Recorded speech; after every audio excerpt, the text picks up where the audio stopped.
her comments on the record on that. But I would respectfully point out to the ranking member on this issue, nothing will be lost because EERE, and I'm a supporter of EERE and what it has done, as are many of my colleagues on my side of the aisle and your side of the aisle.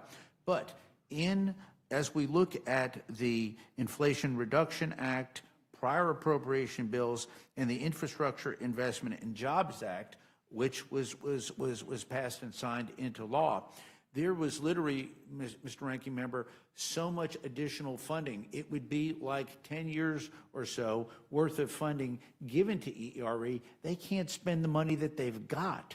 So the reality is no jobs will be lost. We will continue to support EERE, but they've got more than sufficient backlog of funds that they've yet to been able to spend. They were almost force-fed money in those programs. Do you know how many employees across the 17 national labs would be impacted by a $1.6 billion cut to energy efficiency and renewable energy account? My answer would be none, and they should be actually hiring some because of these unobligated funds that they have not been able to spend from this past legislation where we actually had an overabundance of funding there. Ms. Kapner, do you share that view that this won't affect anything?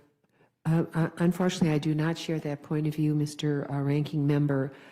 We have a fact sheet that I actually will submit to your record that outlines the estimated cuts to the labs, the finest labs in the world where only U.S. citizens can work.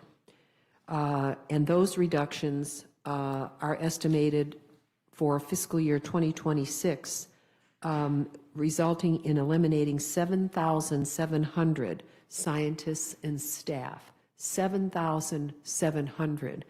That is an enormous number.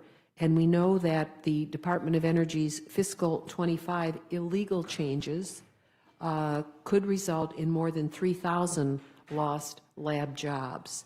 This is cutting off America's best, secure research that belongs to the future of this country. So these are significant cuts, and to the minds of people who, always got A+ in everything in college, with their PhDs and experience in the private sector, these are significant cuts. Thank you. Last week, President Trump took another swing at our democracy, this time by trying to zero out nearly $5 billion in funding to foreign aid programs without congressional approval. This so-called pocket rescission strategy would cancel funding that Congress has already appropriated and has already been signed into law by the President. The top Democrat and top Republican of the Senate Appropriations Committee have already said that this move by Trump is illegal and a violation of our Constitution, which gives Congress the power of spending taxpayer dollars, not the President. And according to the Government Accountability Office, or GAO, which provides fact-based, nonpartisan information to Congress and the American people, a pocket rescission, quote, bypasses Congress's power, end quote, and is, quote, illegal, end quote. Mr. Fleischman, do you agree with Susan Collins, the Republican chair of the Senate Appropriations Committee, that President Trump's attempt to rescind appropriated funds without Congress's approval is, quote, these are her words, a clear violation of the law? Mr. Ranking Member, I don't think that question, in all due respect, is germane to the energy and water bill that is before us. That is in another bill that is before this committee, which we used to refer to as the State and Foreign Operations. Let me explain to you why. So government funding runs out in less than a month. We need a bipartisan agreement to stave off a government shutdown. Agreed. Right. But Republicans are continuing to move forward, as Ms. Kapner said, with an extreme partisan go-it-alone strategy that has so far only led to 2 out of the 12 spending bills passing through the House and no plan to get any of these bills through the Senate. So we all want to work together because, all of our constituents will be heard if we continue going down this road of heavily partisan bills. But when Democrats, and here's why this, what I was asked before is relevant, but when Democrats work with Republicans to pass annual spending bills, we expect that those laws will be followed and funding will be spent as the law says. Just follow the law. And I guess the question is, how can we negotiate with you when we can't trust Republicans to abide by spending agreements we pass? I mean, the question I asked you as to whether or not you agreed with Senator Collins is really not a hard question. It's whether or not, you think she's right or wrong. And if you don't, if you think the president could just do these pocket rescissions and not have to abide by the will of Congress, well then, like, where's the trust? How do we negotiate anything? I mean, if President Trump and congressional Republicans cut deals with us, but then cancel the funding we just agreed to spend, I mean, how can we have a negotiation based on trust? Well, I thank the ranking member for his question, and since he alluded to the other body, in all due respect, I have never fully understood the United States Senate or its rules and the like. I have enough on my plate, as we do in our great people's house. But I have utmost respect for the Senate as a body. But the rhetoric coming from Senator Schumer, where he is actually threatening to shut the government down, let me be unequivocal. I do not believe in government shutdowns. They are detrimental to this country. We need to have bipartisan cooperation to keep the government open. I profess and I believe strongly that the way to work through differences, as the ranking member and I have, despite our friendship, there are differences that come up. We keep talking. Right. We don't close the process. Right. If the government gets shut down, Mr. Ranking Member, it's on Chuck Schumer and the Senate Democrats, and the American people will be heard loud and I clear. didn't ask you about Chuck Schumer. I asked you about Senator Collins. And I'll ask. I don't think she wants a government shutdown either. Ms. Capter, again, I mean, you're on the Appropriations Committee.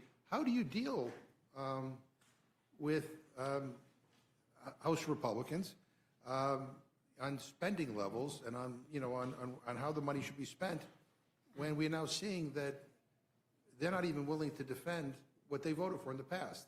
They're willing to be silent when Trump does these pocket rescissions. I mean, like, we can negotiate a good deal, and then Trump just basically unilaterally, stops funding these projects.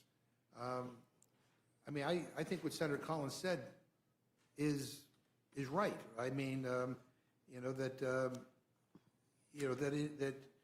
a pocket rescission bypasses Congress's power, and I think the more we turn a blind eye to the power of the legislative branch, the more we weaken it. Yes, I would just like to say, I wonder if the president even knows what some of his agency people have done, Mr. Ranking Member and Madam Chair, because some of these changes really don't make much sense. And I think if the president had a chance to review them, maybe he'd change his mind, maybe not. But essentially what happens is it's going to end up in the courts because the law is not being followed as we passed before. And I just wanted to, if I could say 15 seconds, the Chinese currently can put a car on the road and it goes 2,000 miles with one charge.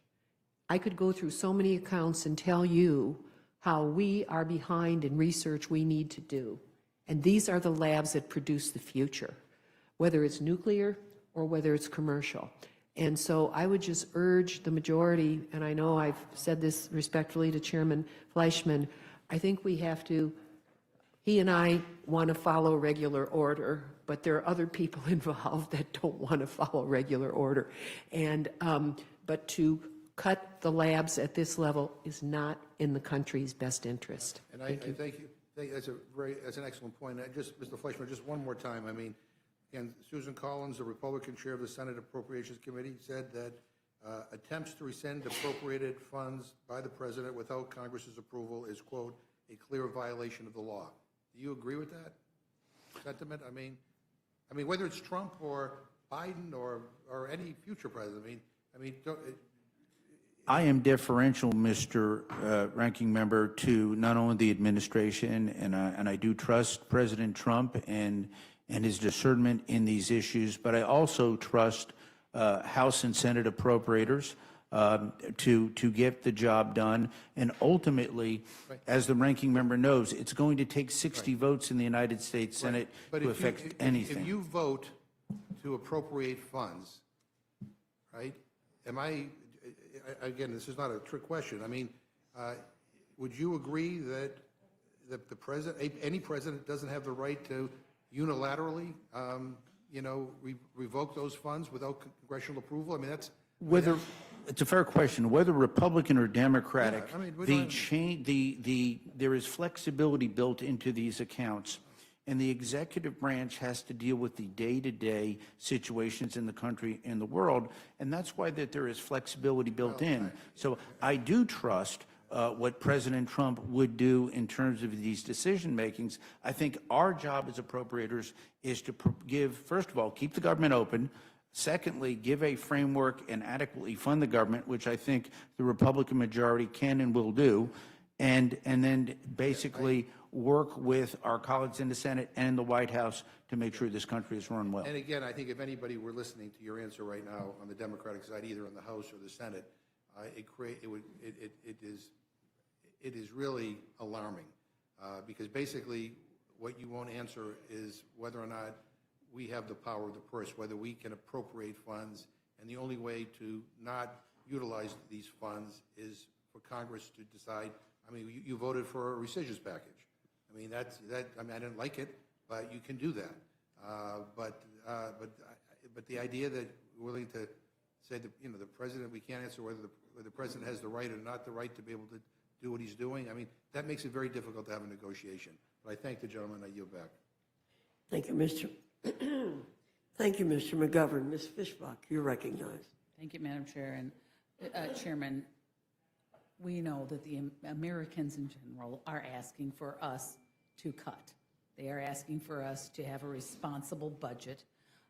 They know we're in debt, and it is something that I hear all the time. And maybe you can just speak briefly a little bit about how this bill meets that demand, but also ensuring that we are funding, you know, critical U.S. priorities. Well, thank you. I thank my distinguished colleague from Minnesota for her questions, and I appreciate that. This bill actually does cut. It's $766 billion, I think I said in my opening statement, under fiscal 2025. So it is a fiscally responsible bill. Given the allocations that we have to make difficult decisions. There's been some talk about EERE and other programs and things like that. But what we have done, we have plussed up the Office of Science, which funds our great national labs, which I think all of our colleagues can agree are national assets. There's 17 of them. I have Oak Ridge National Lab. It increases funding for nuclear energy. So it does make decisions in terms of prioritizations while being fiscally responsible and reducing overall spending. Thank you. And now my district, we were talking about it earlier, my district is western Minnesota, and it is prone to spring flooding from the Red River. And we obviously, like so many other districts, rely on the Army Corps of Engineers for flood prevention and mitigation projects. And maybe you can talk a little bit about how the funding in this bill will help districts that rely on projects like that, mine and others. Well, I thank you very much. Myself, I benefited from the Army Corps of Engineers with the Chickamauga Lock, but all across the United States, in red districts and in blue districts, let's face it, we're all Americans, there are Army Corps of Engineer projects, and this bill fully funds that. And I will say this, to the credit of this bill, it makes sense that unlike on the energy side, where we do not have community funding projects, on the water side, we do. And we have been very fair to both majority districts and minority districts to make sure that these community funding projects are spread out across the United States. So this, I would respectfully disagree with some on the other side of the aisle that would say this is a boldly partisan bill. It is not. It is a very evenly balanced bill because we are delivering to the American people all across the United States, including in the great state of Minnesota with Army Corps of Engineer projects. Well, thank you very much, Mr. Chair, and I appreciate the thought you put into the bill and the balance that you've created. So thank you, and with that, Mr. Chair, I yield back. Gentlelady yields back. Now recognize Ms. Scanlon for her time question. Thank you, Mr. Chair. So, here we go again. We're hearing about the difficult decisions that need to be made in order to reduce the national debt, the deficit, coming on the heels of our Republican colleagues ramming through a massive increase in the nature of trillions to the national debt, the deficit, with their tax cuts for billionaires. But they'll use it all to justify domestic cuts to the American people. Today we're meeting to consider a hyper-partisan energy and water appropriations bill drafted by our Republican colleagues without negotiating with the Democratic members of Congress who represent almost half the country. So once again, we're faced with a bill drafted to appease the Project 2025 crowd and fossil fuel lobbyists, rather than a bill designed to meet the needs of the American people. The programs funding by this bill may not all be household words, but their impact is certainly felt on a daily basis in all of our lives, in the prices we pay for electricity, and in whether or not our homes are flooded in a big storm. So one would think that House Republicans would take these issues seriously, but one would be wrong, because instead of funding crucial federal programs, House Republicans are zeroing out budgets and loading all kinds of stupid culture war issues into this bill. Energy costs are skyrocketing across the country, especially on the East Coast, because of the Trump administration. Average utility prices have increased twice as much as inflation during this period, and that's another high cost eating into family budgets. Electric bills are costing American families more this year than last year. The president's actions are actually increasing energy costs and inflation, even though he ran on lowering prices and costs for American families. This year, the Trump White House has canceled tens of billions of dollars in investment in new clean energy projects. And just last month, Trump abused federal regulations to stop 2 massive wind projects in Idaho and Rhode Island. These are projects that would have brought tons of new electricity to the grid, lowering electricity costs for Americans across the country. People are losing their jobs, electric prices are surging, and private investment is being jeopardized because Trump and his cronies don't care about American families' bottom line. Instead, they're pandering to their oil and gas buddies and opposing anything to do with clean energy. The administration isn't focused on bringing down costs. This White House has, from day one, had 2 tandem goals. The first is to enrich those affiliated with the administration, and the second is to fight culture wars in every part of society, to divide people and destroy storied American institutions. Trump, Stephen Miller, Lutnick, Bessent, they don't give a damn about working families, and they don't care about the cost of living. They just want to use the power of the federal government to punish and penalize anyone they don't like or anyone who disagrees with them.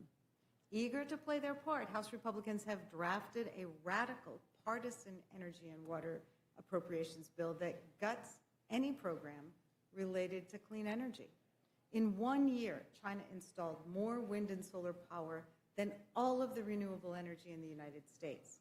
And China's on pace to outdevelop us in nuclear as well.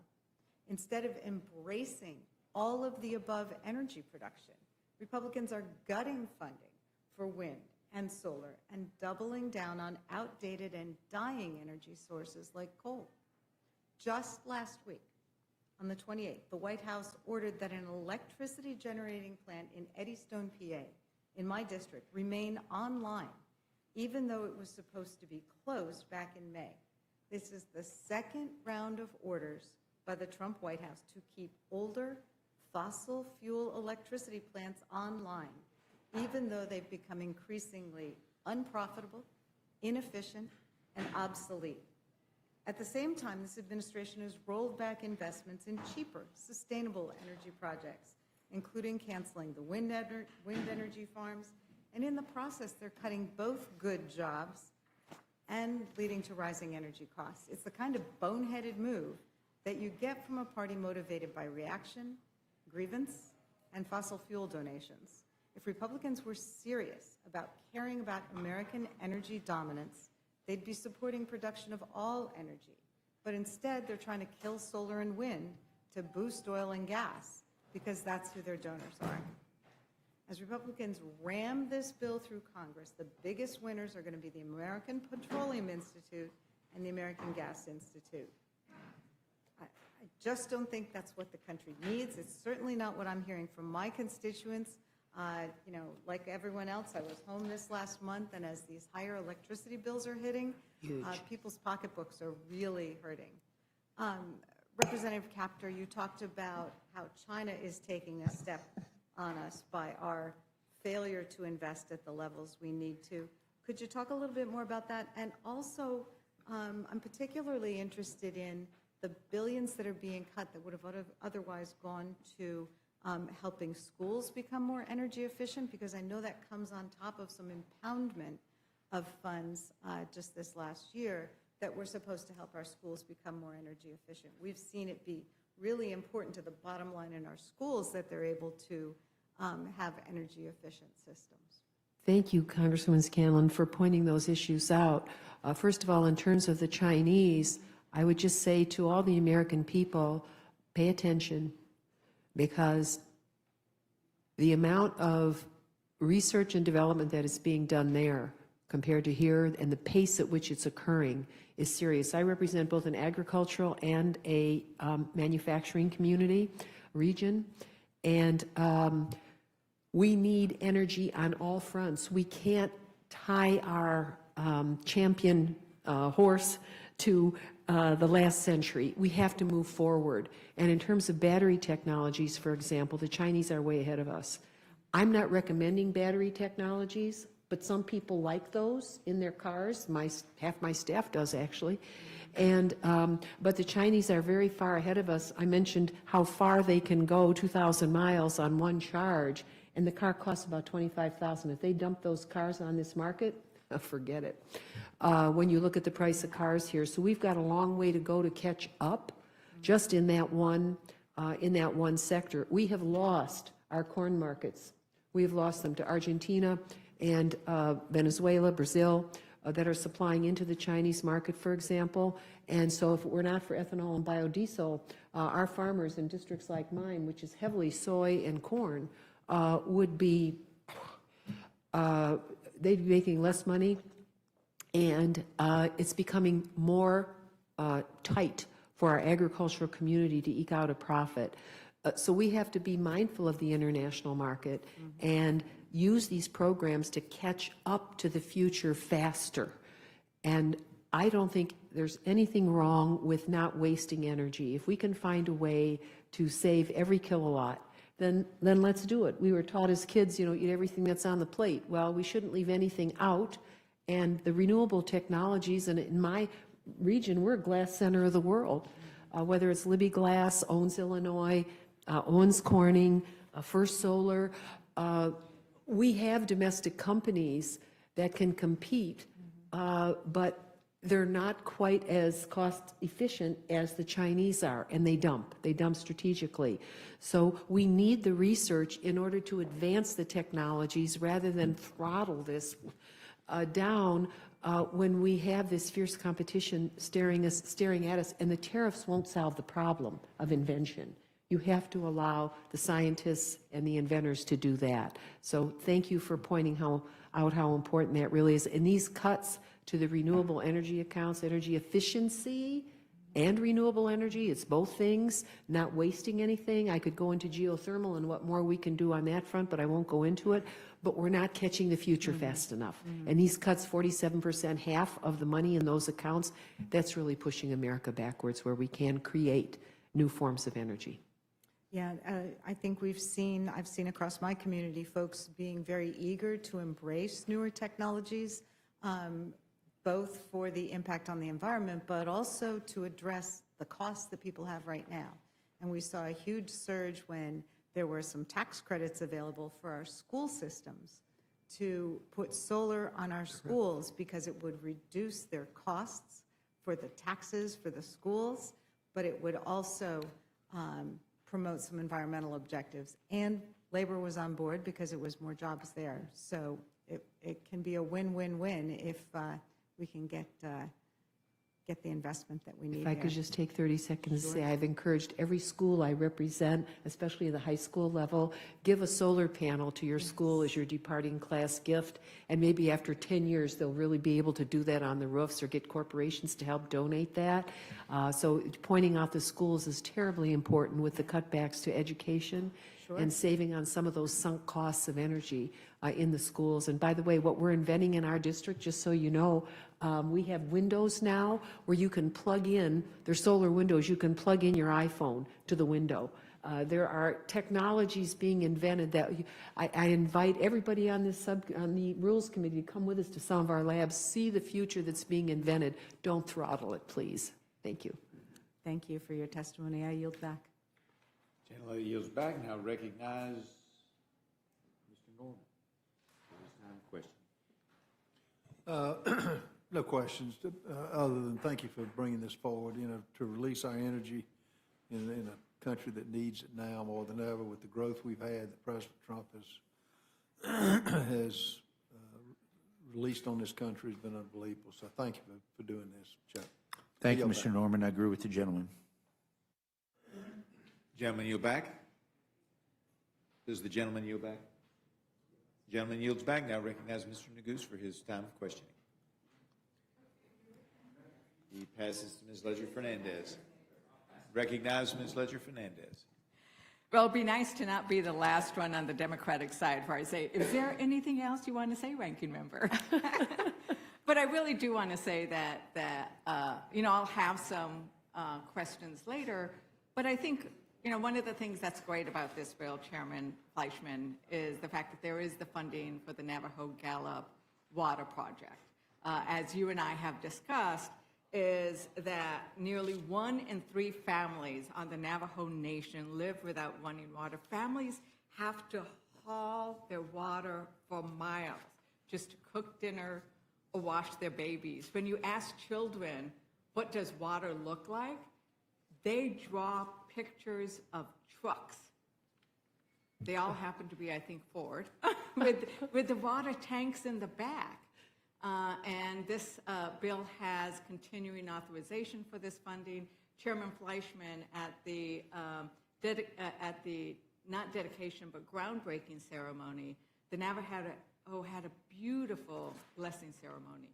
And when it came time for me to be able to speak, I pointed out how I had jumped out of a car to ask you to support this project. And they want to convey to you that when they have this dedication, they want you to come. So I hope you'll come out to Navajo to see this project. I want to thank you for those kind comments, and I recall that very well. I did not know that the Navajo had thanked me, and I do thank the lady. Like myself, I continue to work for Native American rights in the 3rd District of Tennessee. I have very few authorization bills, but one of my bills is to actually return the sacred 76 acres to the Cherokee in my state of Tennessee. We're working with TVA to get that done. I hope we can get that done. We have a few impediments in the Senate, but I do thank the lady for working for that, and that is a very important project. Thank you, and I look forward to working with both, and your staffs. Both staffs have been wonderful on this issue, and it's really important. And the other thing that you and I share, Chairman Fleischman, is we serve as co-chairs of the House National Labs Caucus together, because you're in Tennessee with Oak Ridge. I've got the Los Alamos National Lab. We also have Sandia Labs in New Mexico, although that's not in my district. But, you know, we understand, because of the work that the labs do, how important research and development in new energy technologies is if we're going to be talking about energy dominance. And I think you would agree, right, in the general statement that to diversify our energy sources, we have to continue to invest in research and development so that the United States doesn't lose ground to China.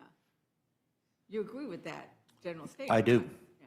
So I guess, given that we share this concern, and I heard the ranking member's statement just now and earlier about how cutting the research and development and cutting EERE is so bad for that challenge, for meeting the energy dominance.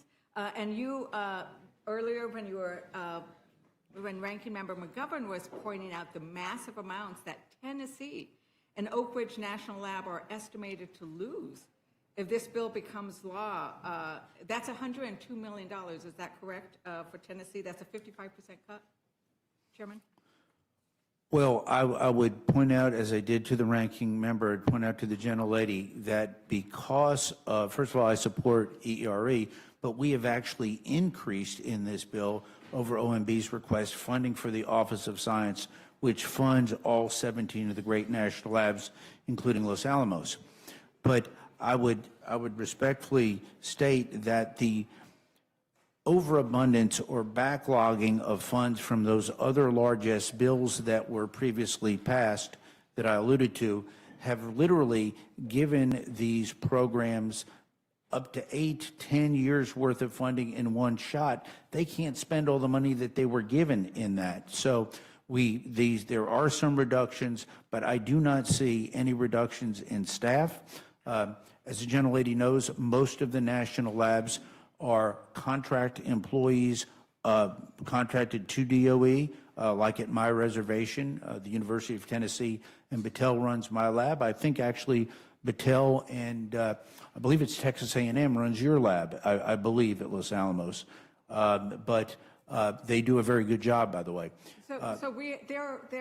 Sandia Labs is cutting 400 people. It was in the newspapers today because of the anticipated cuts of what's coming down. So people are losing their jobs. And I think that's a major concern, that to cut 56% of funding, you cannot cut 56% of funding and say that we're not going to lose jobs. And I think that the other part of this is we want to bring down electricity costs. And right now in Tennessee, electricity has gone up 12%.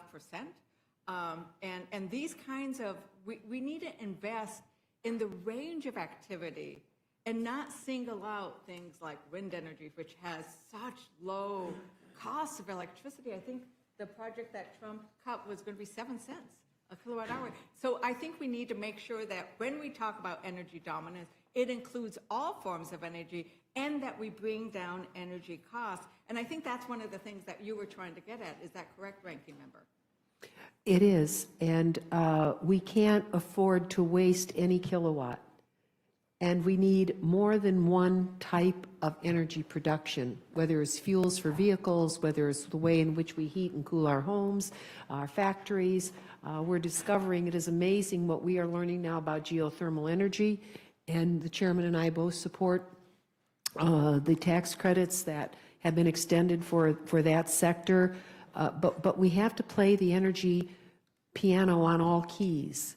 And I think what's sad, what you're talking about, the cuts in the labs are significant. Lawrence Berkeley, a 61% cut in this budget that's being proposed. If you look at Argonne, 54%. I mean, that's like, really, we needed to strengthen the labs. We're on that curve to do that. And now there's this downward slope again, going backwards. And I think that really hurts, and it hurts hiring, it hurts retention, it hurts projects, because you can't ramp up. If you were managing that project, you don't know how many people you're going to have. And there are layoffs, as you've indicated. I didn't have the number that you stated for Los Alamos. No, that was for Sandia. For Sandia? Yeah. These are really important labs that do a lot of security work, and you don't have a steady state. You don't know where you are. You're on one of these ski slopes that's going up and down. So I think from a business standpoint, it's not a very good business model to follow. And I think that OMB, in helping to recommend all this, has really caused chaos across the agencies, and that's not what we want in our accounts, that's for sure. No, and we want to be, the United States has always been the premier in research and science, and we need to keep investing in that because that's our future. But we also need to take care of our past. And so I am concerned about the cuts to the environmental management funding, because that goes to the legacy cleanup of the waste from the nuclear programs. And places like New Mexico and Kentucky and Nevada and Tennessee and Idaho, we have some of the mess that got left behind from the nuclear testing program. And well, we're not saying we shouldn't have done that. We're just saying we should clean up our mess, right? We tell our children to clean up our mess. So we should not be cutting the funds to clean up the sites where there has been radioactive waste. And are you concerned about that as well, Ranking Member? Yes, I wanted to say thank you so very much for raising that more fully before the full Rules Committee. I actually represent a region of the country where we are trying to clean up legacy atomic costs that were into the strategic metals that were very toxic that got into our rivers. When we started almost 20 years ago, when I represented this one rural county, I thought they'd be done with $5 million in like 2 years, right? It has stretched out because what happened was that the material got into the water, into the wells, and it's turned out to be a major mess that we are cleaning up, but we didn't even know at the beginning how big it was. And they're still protecting the edge, the Army Corps especially, trying to figure out, how to stop the flow underground, because our region has so much fresh water and so many even underground rivers that can carry this material. So thank you very much for pointing that out, and I do not support the majority's cuts to the cleanup programs. Thank you, and I think that once again, we owe it to our communities. Government has important purposes, and one is to keep our communities safe, and that includes safe from radiation and chemical contamination due to our weapons programs. And with that, unless there's something else you want to add, or either of we want to add, I'll yield back. Thank you, Ms. Leisure-Fernandez. Ms. Houchin, you're recognized. Thank you, Madam Chair. Chair Fleischman, I just want to say how much I appreciate your work on this bill, particularly including a project in my district for restoration and stabilization of the Clarksville shoreline. This is a project that is long overdue and absolutely necessary. It's about 50 years in the making. Under the current circumstances, with one of our locks from the Army Corps of Engineers pushing water directly toward the shoreline in the state of Indiana, we've lost the George Rogers Clark home site. The city of Clarksville has had to move the roadway at least twice, and it's currently threatening a project that Indiana is investing in that area close to $140 million. So this project is absolutely critical for commerce in my district, for the future of southern Indiana. We've lost many cubic yards to the Ohio River because we have not been able to, over many years, fund this stabilization project. I am hopeful, this has been included in 2 consecutive appropriations, I am hopeful that we might finally get this across the finish line to give the Army Corps of Engineers the necessary tools to study and begin work on this critical project. So I want to thank you for that. Your leadership on it has been incredibly important to me. I do want to ask if there are any other aspects of the bill that you'd like to note that might demonstrate how we are responsibly delivering for constituents with projects like these. Well, I thank the gentlelady for referring to that project. And once again, this is what is so great about this energy and water bill. I respect the fact that some on the other side of the dais want to call it a partisan bill. This is a bill that is good for all of America. Not only the project that the gentlelady alluded to, programmatic funding for the Army Corps of Engineers is strong and robust, but because on this bill, we are able, the ranking member and I, are able to listen to requests from members, Democratic and Republican, from all over the United States. If there is something that is missed in the federal budget that comes over from OMB, we can supplement that with these community projects, and we've done that in a very fair and equitable way. And at the same time, that does not increase spending. The amount stays the same, but we are able to go in to districts and address that. But once again, the Army Corps of Engineers relies heavily on this funding. It is robust. There are areas that they come before us. They do a good job generally, but We want to make sure that we can continue this funding to complete your project and projects like mine, the Chickamauga Lock in Chattanooga. This was a New Deal era lock. I was actually listening the other day to President Roosevelt when he launched this lock in the very early 1940s. His audio there, that lock is now antiquated, it's old, it's broken.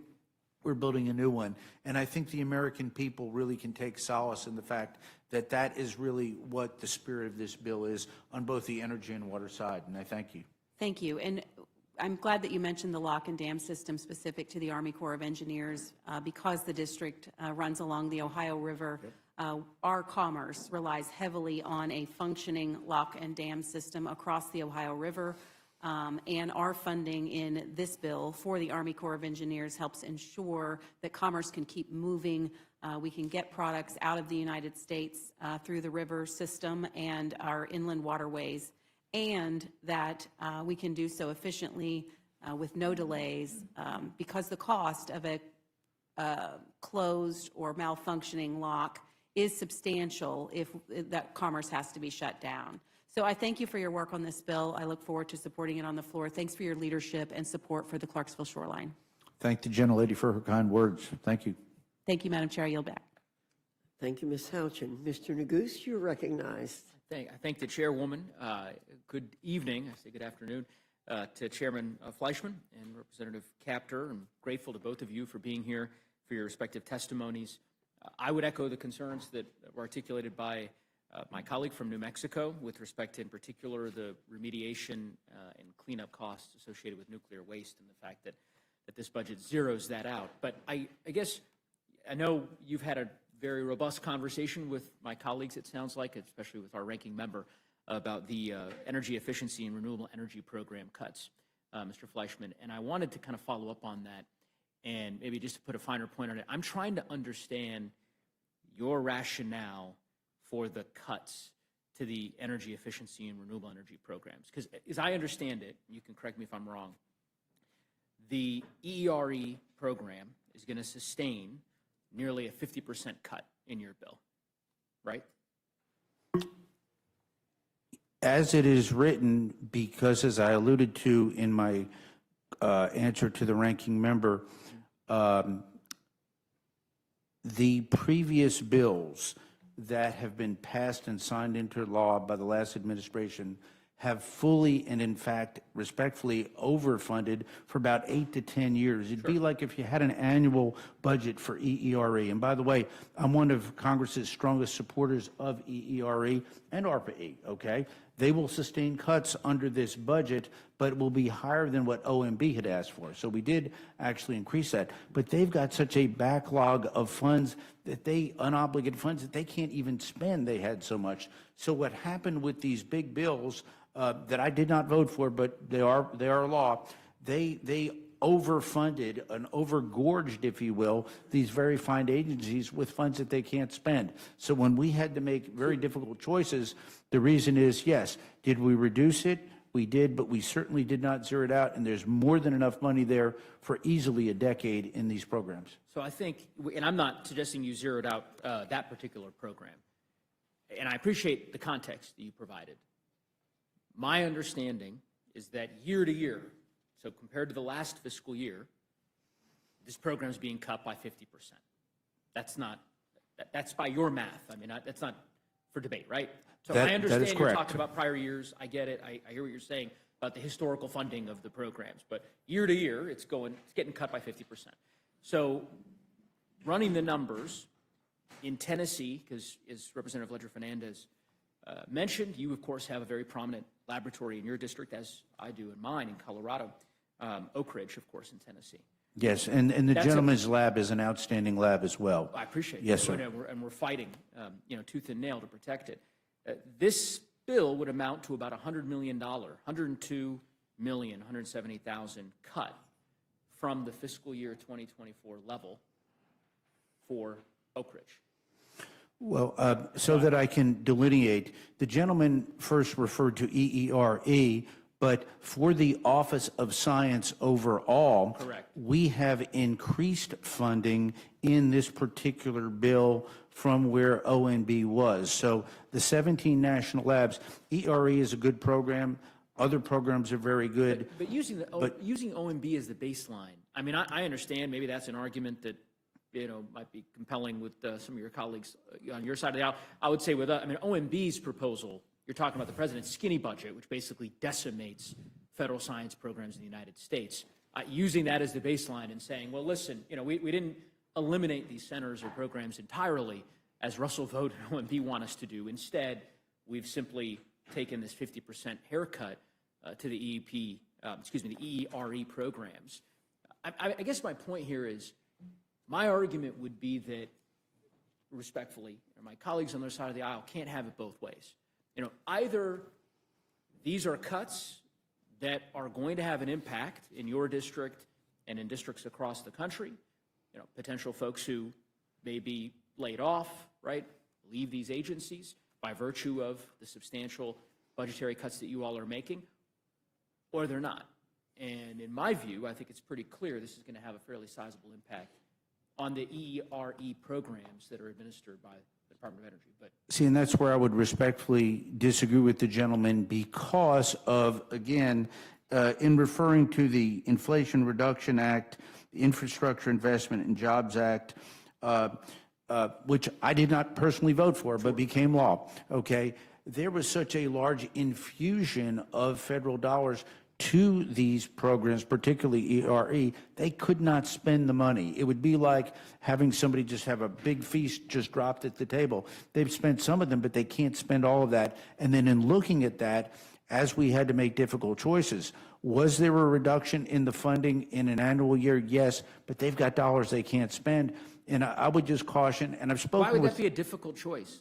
Because there's so much money there. If you can't spend the money you already got. No, but why would that be a difficult choice for you, I guess I'm saying. That's what at this point I'm sort of making is, it's either, if your view is, listen, I guess what you're saying is if we went to the folks at Oak Ridge and asked them, they would say, we can't spend this money. We don't need the $100 million that you allocated. We want you to take it. That's not a hard choice for you to make. To only in the EERE account and context, but there are other multiple spending accounts we are plussing up with Office of Science funding. So you've got the Office of Science. EERE is part and is one program, but they're overfunded, if you will. But you're right, they can't spend those dollars, but they would take dollars and have gotten other dollars, as is your lab in Colorado, for key projects. And that has no ideological component. It's not by virtue of you or perhaps your colleagues opposing the underlying programmatic investments that the energy efficiency and renewable energy programs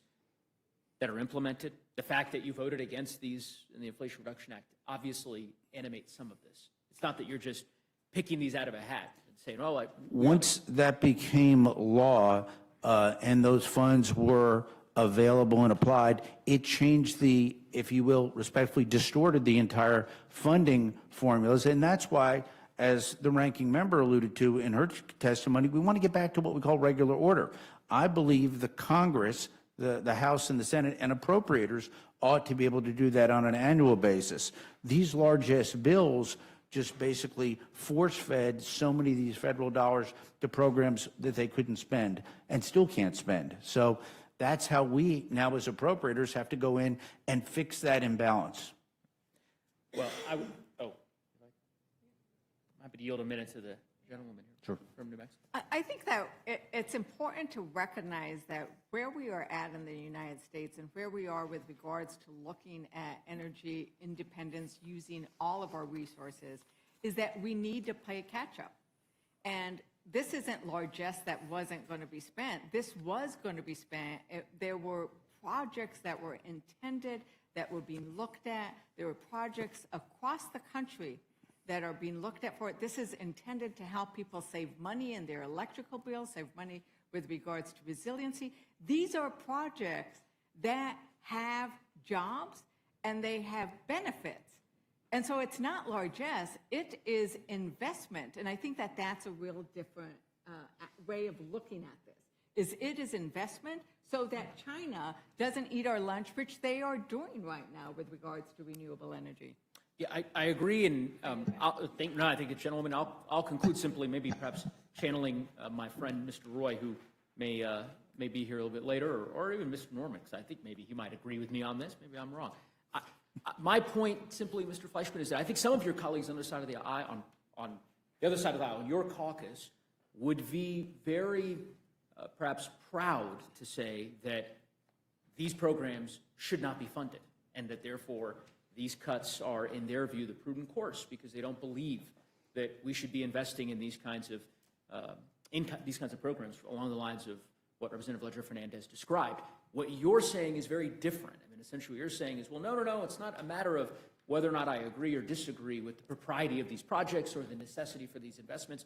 They had too much money, they can't spend it all, and so we're just going to claw the $100 million back. And I just don't, we'll dig into this further, we'll have a fulsome debate on the floor. I don't think that is accurate in my view, but we'll have an opportunity to hash that out on the floor. So without getting back and forth into it here, I yield back to the chairwoman. Thank you, Mr. Neguse. Mr. Langworthy, you're recognized. Thank you, Madam Chair. Now, we've heard some wild claims from our Democratic colleagues about H.R. 4553, but this bill delivers the investments that we need to strengthen American energy dominance, modernize our nuclear security, and reduce our reliance on foreign adversaries. We are not abandoning innovation. We are prioritizing technologies that actually deliver results for taxpayers. Nuclear, geothermal, water supply development, while cutting the wasteful Biden-era programs that have not lowered energy costs. Chairman Fleischman, you have been a strong champion for American energy in your position on the Appropriations Committee. Can you explain how this bill's focus on nuclear energy and critical mineral development helps keep costs down for families while ensuring that America stays competitive with China? I thank the gentleman for his question, and once again, this is such a good bill for America because what it does is it looks at our energy needs. We need more energy in this country.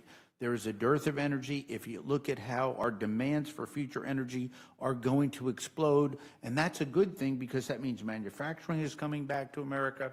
Our country is growing in many ways, but we're going to have to make sure, and this bill does that, to have the proper funding of programs and opportunities from a technological standpoint, and also to make sure that we take something like new nuclear energy.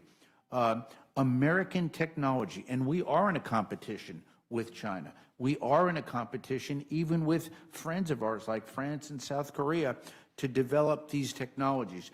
Generation 3 and Generation 4 American technologies for new nuclear reactors is growing. These are the smaller, easier to build, easier to license. Their output is not as large as the large plants. I'm a big fan of the large plants. We're bringing back some large plants in Michigan, in Pennsylvania. We're bringing back another large nuclear power plant. But our needs are going to be staggering. This bill does a lot on critical minerals. The Chinese control over 90% of that, and our great national labs are doing tremendous research to try to look for some type of substitutes sometimes for those, but where there are not, it makes an unprecedented investment in minerals so that America can get back its strong domestic critical mineral supply. So important. If we lose this to China, we've lost. So the bill does that. Now, I would also say this. It looks at the entire energy portfolio, nuclear, natural gas, fossil fuels, solar. It does not neglect renewables, but it's got to make economic sense. As our great utilities have come to me and told me, I want to make sure that we work on nuclear, Mr. Fleischman, but whatever we choose, we can't triple people's electric bills. So we are doing in this bill what I think is important for the American people, keeping their costs low while focusing on abundance. Well, yeah, and I also want to highlight that this bill makes some common sense national security improvements, like going after and prohibiting the sale of crude oil to China and blocking Chinese Russian nationals from accessing our nuclear facilities. And with that in mind, Chairman Fleischman, can you talk about how these provisions strengthen our national security and make sure taxpayer dollars are not used to benefit our adversaries? Well, I thank the gentleman. One of the things that in my lifetime, and by the way, I remember when we were dropping you're a little bit younger, our thermostats to 68 and turning off lights. I still do that. This was in the early 70s. Those big, beautiful cars went away. We used to have an old Oldsmobile 98. The world changed then, but I was literally taught in school that last barrel of oil was out there somewhere, and it was going to be gone in 30 years. Thank God they were wrong. We have discovered in our great nation, as a resource, tremendous oil and natural gas reserves. And I believe we need to take advantage of that, develop that, and use that for abundance, for energy dominance, and to keep consumer costs low. So I think it's so important that we develop the resources, the God-given resources that we've got in this country, at the same time continue to develop other technologies. But we've got the oil, we've got the gas, we've got the technologies. We just need to basically grab that mantle and lead, because China, Russia, and other countries, including some of our friends, the French are moving ahead in nuclear ways.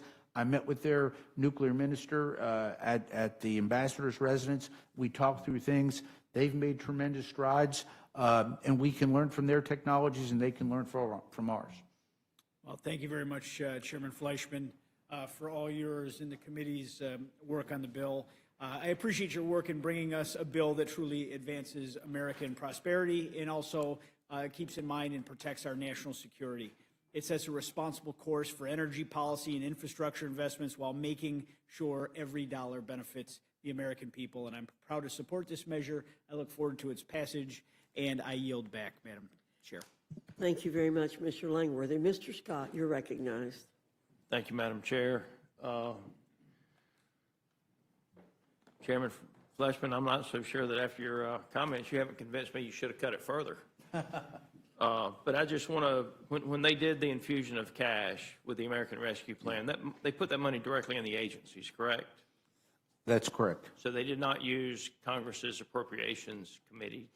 And that's one of the main reasons, Mr. Scott, my great classmate, along with Mr. Griffith, we're both from the same class. The reality is that's why I voted against that. Yeah. They totally abrogated the appropriations process with these big bills. They took us away from regular order. And so we're doing the same thing to reduce federal spending that they did to increase federal spending effectively, by using the executive branch. That they put all that money in and let the executive branch determine how they were going to spend it without regard for the Congress or the will of the people. And now we're trying to get federal spending back to pre-COVID levels on our side, which is what the federal budget can support. But the $2 trillion deficit needs to go away. We have $37 trillion in debt. And let me say this, I'm disappointed. I know we have debates and disagreements, but I will tell you, it is disingenuous for the Democratic Party to say the Chinese are eating our lunch. What the Chinese do is steal. That's what they do. They don't develop technology, they steal. And they fund the groups in this country that create problems for our permitting and increase the cost of doing business inside the United States of America. That's what the Chinese do, okay? And so with respect to the ranking member, their vehicles don't go 1,000 miles on a charge. They go 1,000 kilometers on a charge, which is about 600 miles. The ones that go further than that are actually hybrids, which y'all did not support, which you should have when you were putting all of the money into the battery-powered vehicles that you wanted to use. I'm sure Elon Musk appreciates it, by the way, what y'all did for battery-powered vehicles. But it's not 1,000 miles. It's 1,000 kilometers, if you look it up. It's about 600 miles. The ones that go further than that are hybrids. They're hybrids, which is what we should have funded. Sir, since you called my name, Congressman Scott, on the issue of automobiles, I come from the heart of automotive America. We know what the Chinese are doing, and they are ready to dump here, but they're not allowed to yet. So all I'm saying is we have to be the most efficient in the automotive sector, and that's an hour speech I don't want to give. But the Chinese are absolutely poised, including price sensitive. I mean, a vehicle that'll cost $10,000 to $25,000.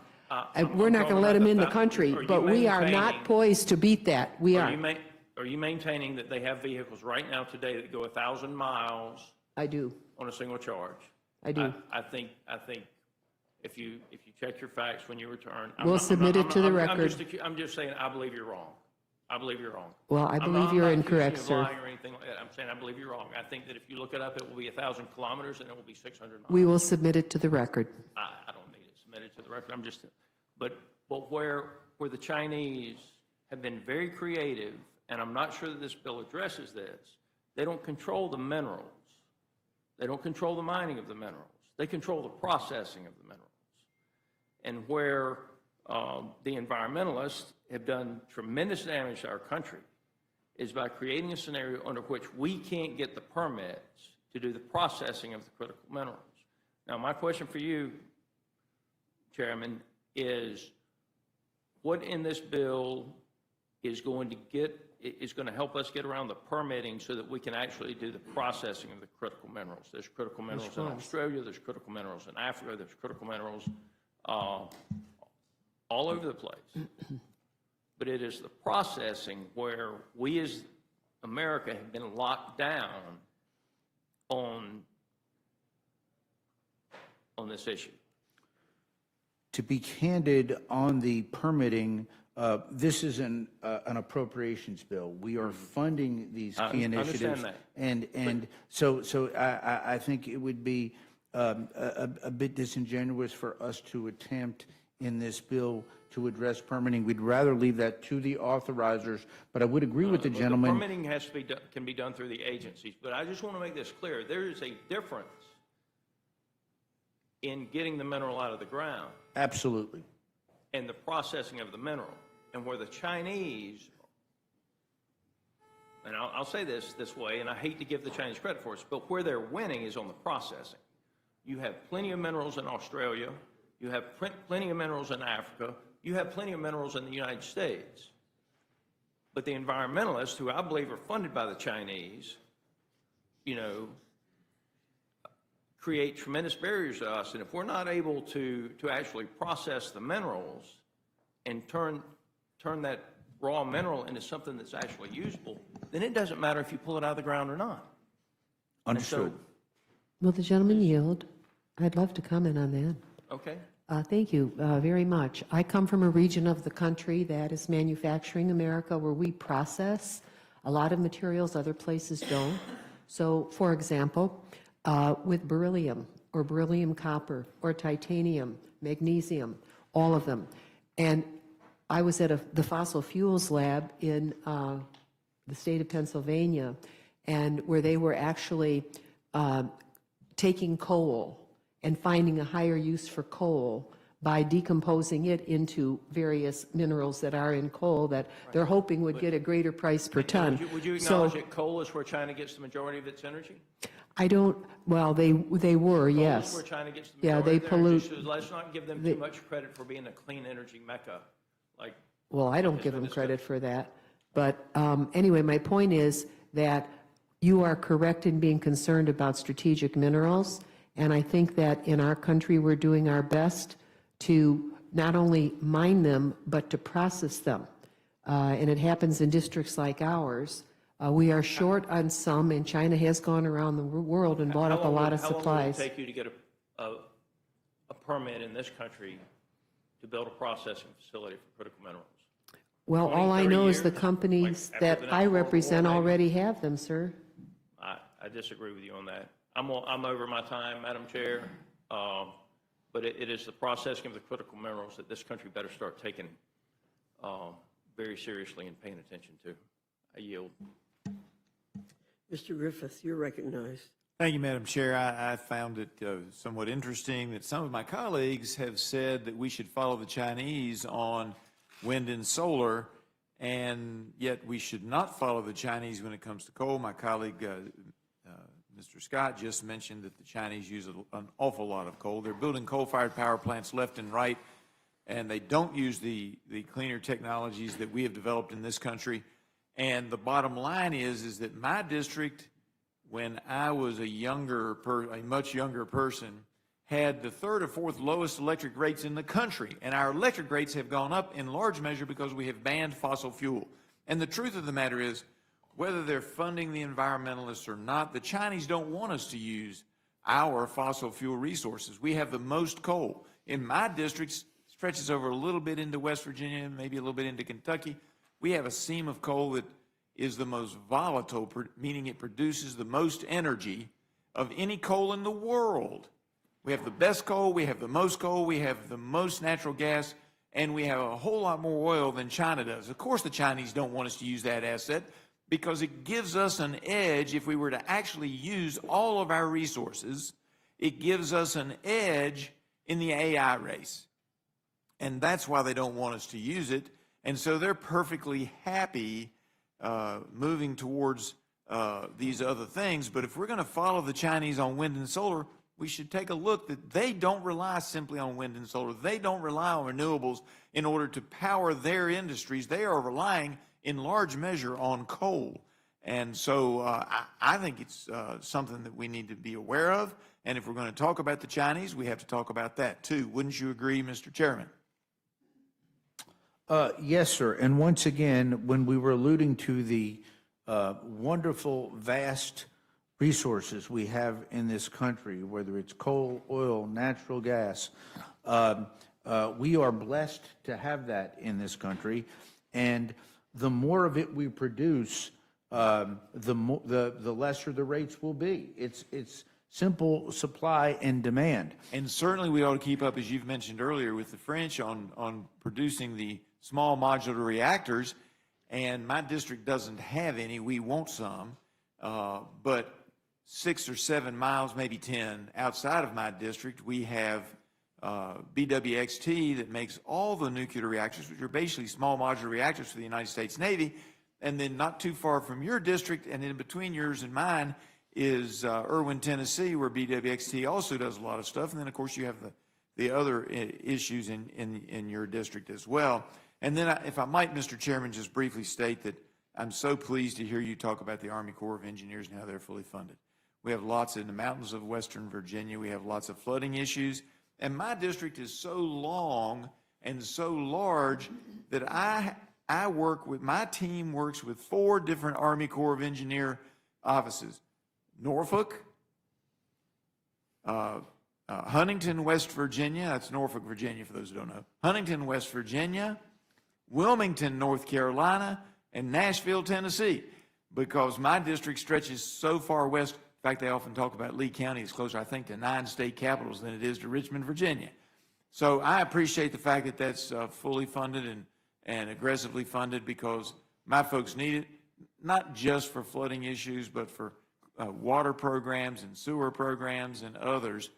But we do, in the mountains, you get a lot of this, you get a cloud burst over a small valley in between 2 mountains, and all of a sudden you've got a small area that's flooded, and we need a lot of work there. So I appreciate that, and I appreciate it, and yield back, Madam Chair.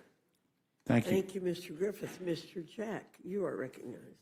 Well, thank you, Madam Chair, and I echo many of the comments some of my colleagues have made. First, I want to thank you, Chairman Fleischman, not just for working with me to solve some problems within my district, but also, as you know, and perhaps some on the committee do not know this, but as I was thinking about running for Congress, your advice was advice that I sought, and were it not for some of our conversations, perhaps I would not be here. I would blame you. So I'd welcome an opportunity just as we close out this panel. One of the things that struck me from your opening comments, and something as I keenly follow the progress of this bill, I would love for you to highlight why, first off, again, for the record, how much money you saved from a discretionary spending perspective and reductions from FY25. And then likewise, would welcome your thoughts and comments as to why it was so important to reduce spending as it relates to some of the government spending we've been trying to cut. Well, thank you, Mr. Jack, and I do appreciate that, and I vividly remember that conversation, and I'm so glad that you took that piece of advice, and I'm so glad you're a part of this great body and represent a great district in Georgia. To answer the gentleman's question, we reduced overall fiscal spending down from 2025 by $766 million. So there is an overall reduction. But I would say this, within that portfolio or within that funding, we have prioritized, I think, in a very good way for the entire country, not just red states or blue states, but for all of America. The gentleman prior to you had talked about the Army Corps of Engineers, very good and equitable funding to make sure that whether you're in California, New York, or in East Tennessee, you're going to benefit from the Army Corps of Engineers. Whether you have a national lab, as you do in my district, you're going to benefit from these technologies and these investments. So given the allocations that we've got, given the need to be fiscally responsible, we will only see 3 appropriation bills, I believe, increased. All of the other 9 will be decreased in terms of their funding. And the reality is this is a bill that I think right now addresses the needs of the nation. And I do want to thank our Chief Executive, President Trump, for his executive orders, which have actually helped facilitate my work in doing this bill. I can fund, whether it's a national lab or some new technologies in critical minerals and the like, but without expediting and tightening up the process as he has done, my dollars would probably go off into abeyance. We are going to target this and get America into a better place. Thank you, Mr. Chairman. I want to thank both you and Representative Kaptur for your comments today. I also want to thank your staff. Appropriations staff is a hard job, but appreciate your staff's willingness to engage with my office, and I know I speak for all of my colleagues as it relates to our relationship with your team. With that, Madam Chair, I yield. Thank you very much, Mr. Jack. And I want to thank our distinguished colleagues from the Appropriations Committee for being here today. It's been a great conversation. I think a lot of issues raised, and I appreciate the good work that both of you do. Thank you so much. You're excused.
I now welcome our second panel, Chairman Comer and Ranking Member Garcia from the Committee on Oversight and Government Reform.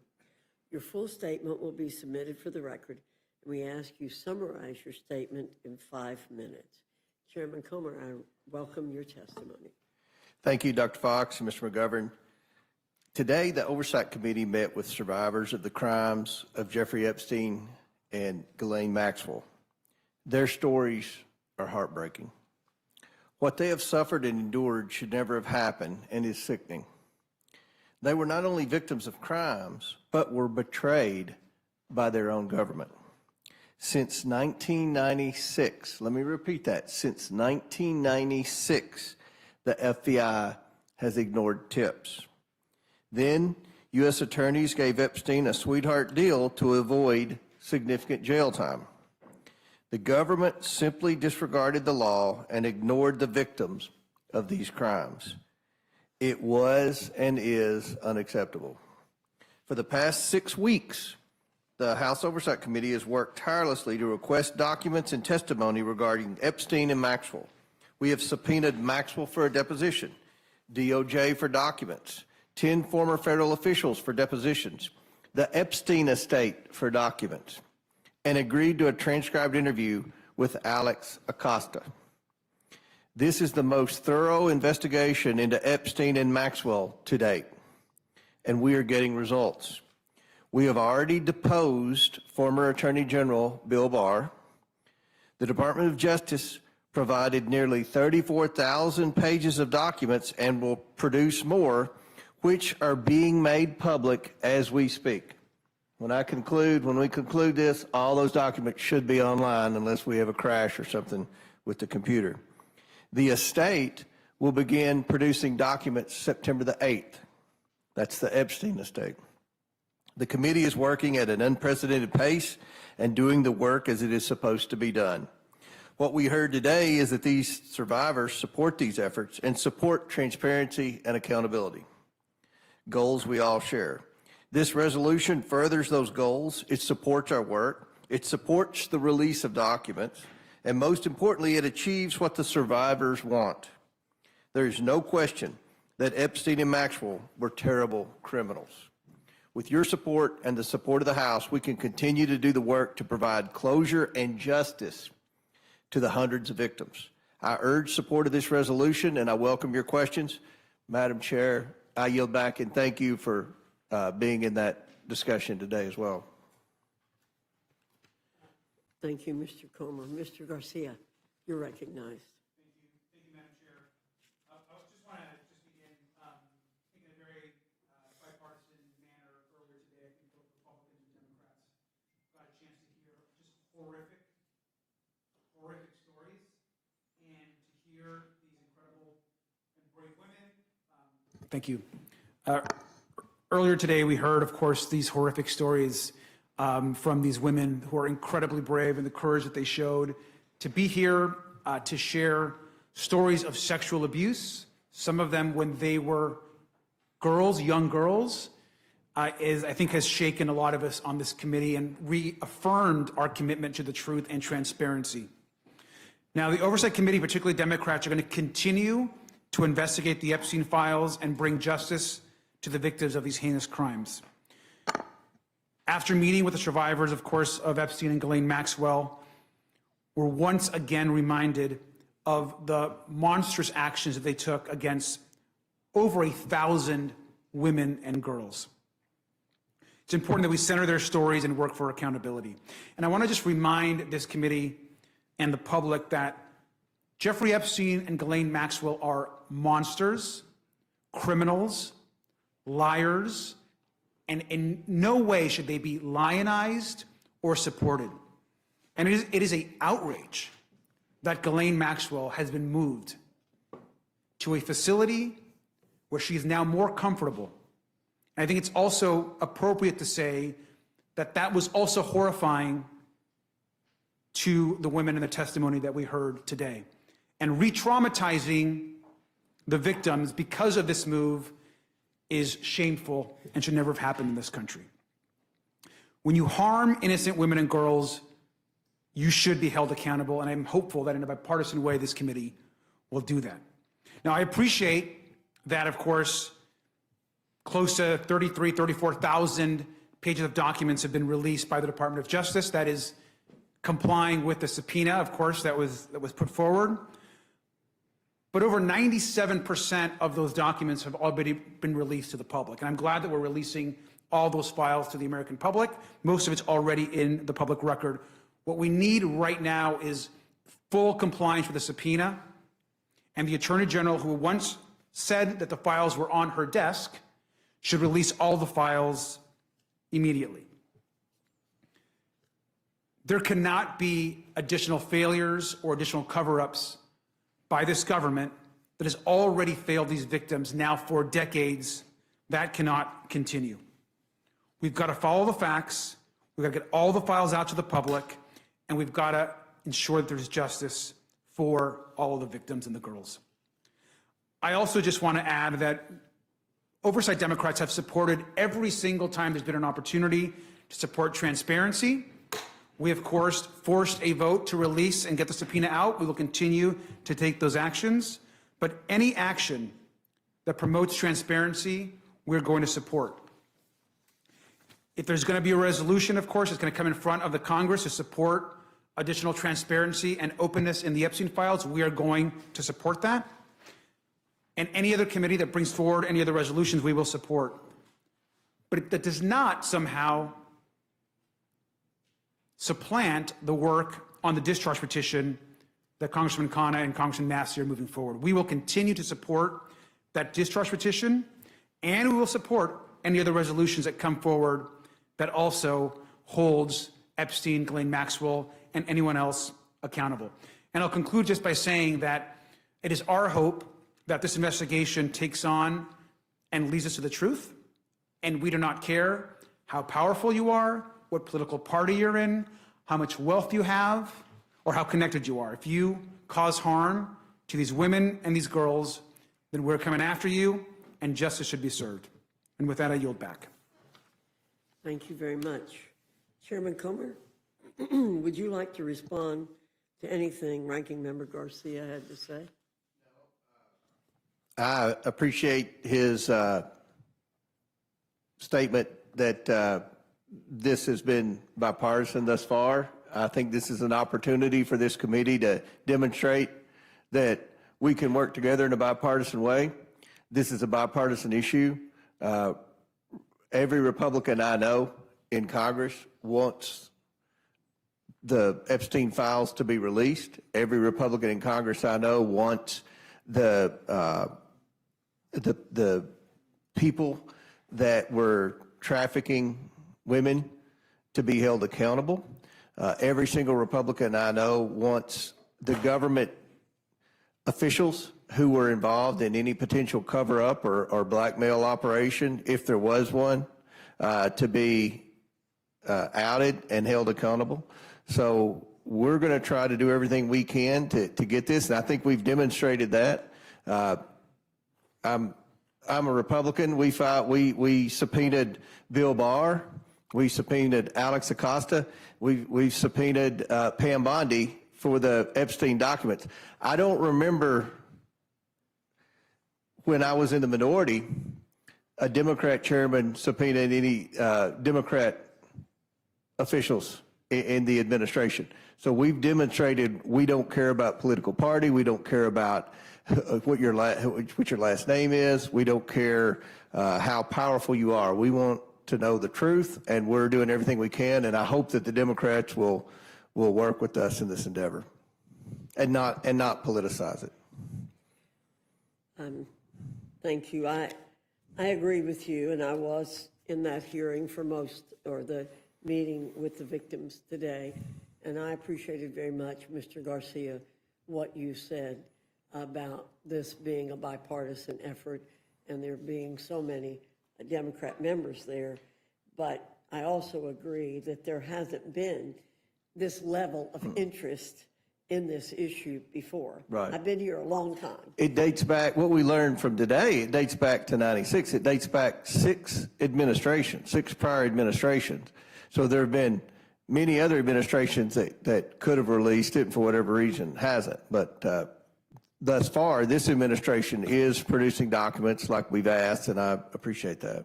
Right.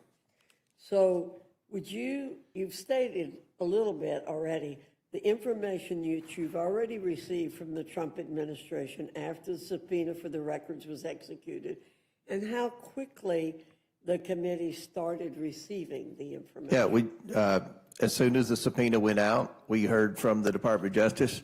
Their attorneys started communicating with our attorneys, and they started gathering the documents, and I think we got the documents in record time.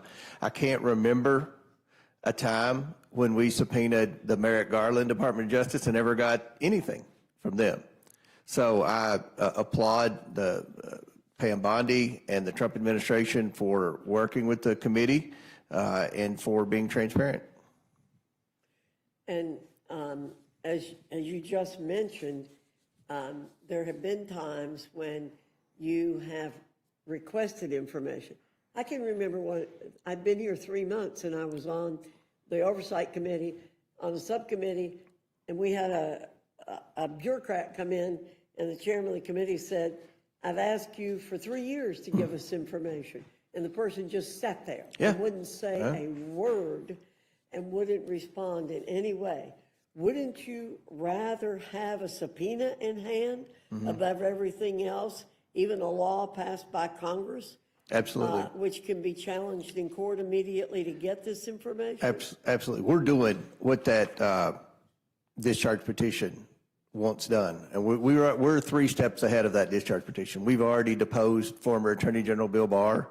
We've already subpoenaed the estate, the Epstein estate, for all the documents. And We've you already said subpoenaed. September 8th, the material would come from them? I'm sorry? You said the Epstein estate is going to start producing September material? 8th. September 8th, they're going to produce the documents from the estate.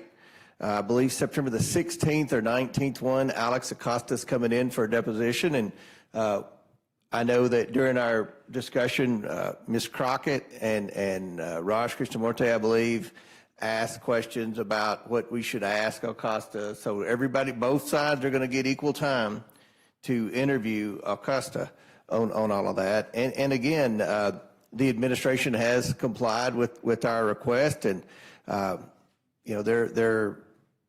think we're getting those documents, and as we speak, they should be being uploaded to a website right now. And it's my understanding that the Massey document, the Massey legislation, only asks only for information from the administration. Is that correct? That's right. It doesn't go beyond the administration. Right, and we're going to go beyond it. We're already getting the documents from the administration, and we've moved way past, because that discharge petition was filed 6 weeks ago. We've already deposed, again, the former Attorney General. We've got dates set for others to come in. We're downloading 34,000 pages of documents. We met with the victims today and got more names that they said in front of the minority, and we're going to press forward with that. So we're way ahead of this discharge petition. I don't think it's necessary at all. And and you are going to be in a very unique position of being the arbiter of any needed redactions, keeping that decision in the hands of members of Congress, correct? Correct. And there were, one of the victims today made it very clear she didn't want her name, made public. Others said they were willing to let their names be public and were willing to testify in a public hearing. And so, you have to know, you have to have grant privacy rights to the victims. Some of the victims want their names out there, and some want their names to be redacted. And it's my understanding that was not sufficiently taken care of. That's correct. In the Massey legislation. That's correct. And I also want to mention that Speaker Johnson, sat through the whole meeting today with the victims, the entire 2.5 hour discussion we had, bipartisan discussion. And what I heard from the victims was that they feel for the first time that they're being heard. They feel that they're being heard, but they made it very clear they don't have a lot of trust in anyone affiliated with the government because they believe that their government has let them down. And the timeline of that would date over both Republican and Democrat administrations in the past. Correct. So let me see if I can put all this together. You believe a formalized investigation by the House is the best path forward to obtain the records and disclose them to the people. Yes. You've made a commitment, and our resolution makes a commitment to disclose everything that can possibly be disclosed short of violating the privacy rights of others. Yes, ma'am, 100%. And by having the full House vote and speak in support of this investigation, it will be helpful to you in executing the mission that you're about. Is that correct? Absolutely. If we have to go to court for something, if it's a good bipartisan vote in the House of Representatives, that only helps. Okay. I appreciate that very much. Mr. McGovern. Thank you very much. First, I think I want to ask unanimous consent to insert into the record the Massey-Kana resolution, because you keep on saying that it doesn't protect the victims, but there's in yellow here, there's some pretty explicit language about protecting the identity of the victim, so I don't want there to be any confusion. Without objection. And, Mr. Comer says it's unnecessary, but this bill we're doing right now is unnecessary because you're already doing something. So I can't help but feel that this is like cover. And I got to be honest with you, we've been trying to bring, legislation to the floor. We're trying to, amend bills to try to get this administration to do what Trump said he was going to do during the campaign, and that is release all the files. We had a recess early because people didn't want to take a vote on it. And I think, I appreciate the niceties of both of you appearing before this committee right now, but I got to tell you, I think what's going on here today is the Republicans are terrified. And I think we all know why. And that is because the president doesn't want to release all the files. I mean, after promising that he would release them during the campaign, then he issued, that was in 2024, and then 2025, he says, it's all a big hoax. It's perpetrated by Democrats and some stupid Republicans. That's his quote verbatim. So when you say all Republicans want this stuff released, I don't think that guy does. That's right. And what you're telling us that you're going to release some of the files tonight, if I heard Mr. Garcia correctly, 97% of which is already out in public. So we get 3% that's new. I don't know what it's going to say. But I just don't understand what the big deal is. Why can't the administration just release the files? You could do the investigation, but just release all the files.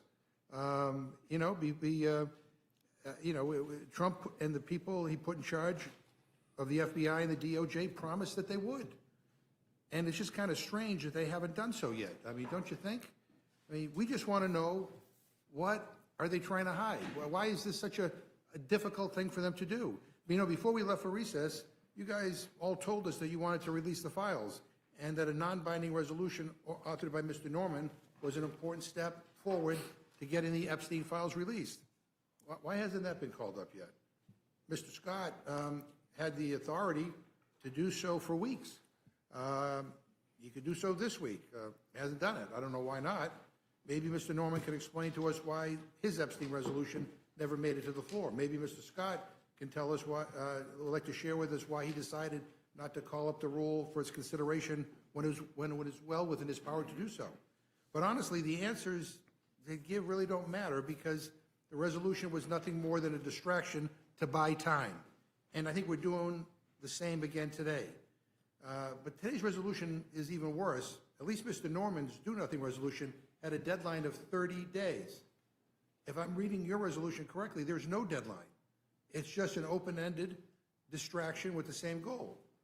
Protect the powerful, hide the files, and buy some time for people to forget.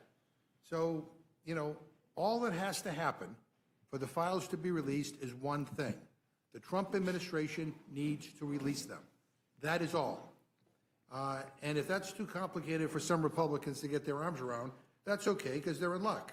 Someone has already done the work for them, because there is a bipartisan bill offered by Mr. Massey and Mr. Khanna that would force the administration to release the Epstein files while protecting the victims. And Mr. Comer, just for the record, I think you're not in support of the Massey Khanna bill, but let me ask you formally, do you support the Massey Khanna bill to release the Epstein files? We're doing that as we speak. And you said some of the documents were going to be released. All 34,000 documents will be online, hopefully in the next 5 minutes, if they're not now. Yeah, but 97% of which we've already seen. Mr. Garcia. Yeah, I just want to add, first, appreciate the comments, but we should be clear. If it's true, as the chairman said, that every Republican supports disclosure around the Epstein files, then every Republican should sign the discharge petition from Congressman Khanna and Congressman Massey. There's no question.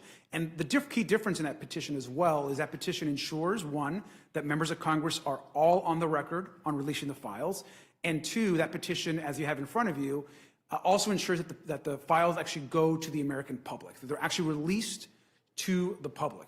I appreciate that the subpoena that we forced a vote on is going to our committee, and it's important work. Most of the documents that were sent to our committee, those initial documents were given to right-wing influencers back in February. The files and the full report, according to the Attorney General, were sitting on her desk ready to be released. We know that the Attorney General herself has shared with the President directly that he is also in the files. The reason, and we don't understand why this cover-up by the President continues to not release the full files. And so the discharge petition is an important additional step forward for the Congress, the full Congress, to be on record to release the full files. And so that piece is important. And it's clear that, well, maybe there are some Republicans in Congress, and hopefully all, that want to see disclosure. That is not the case with the Republicans in the White House and the Department of Justice. So 7 months to get released, 97% of which already been released. But again, Mr. Comer, I mean, do you support the Massey counter resolution, yes or no?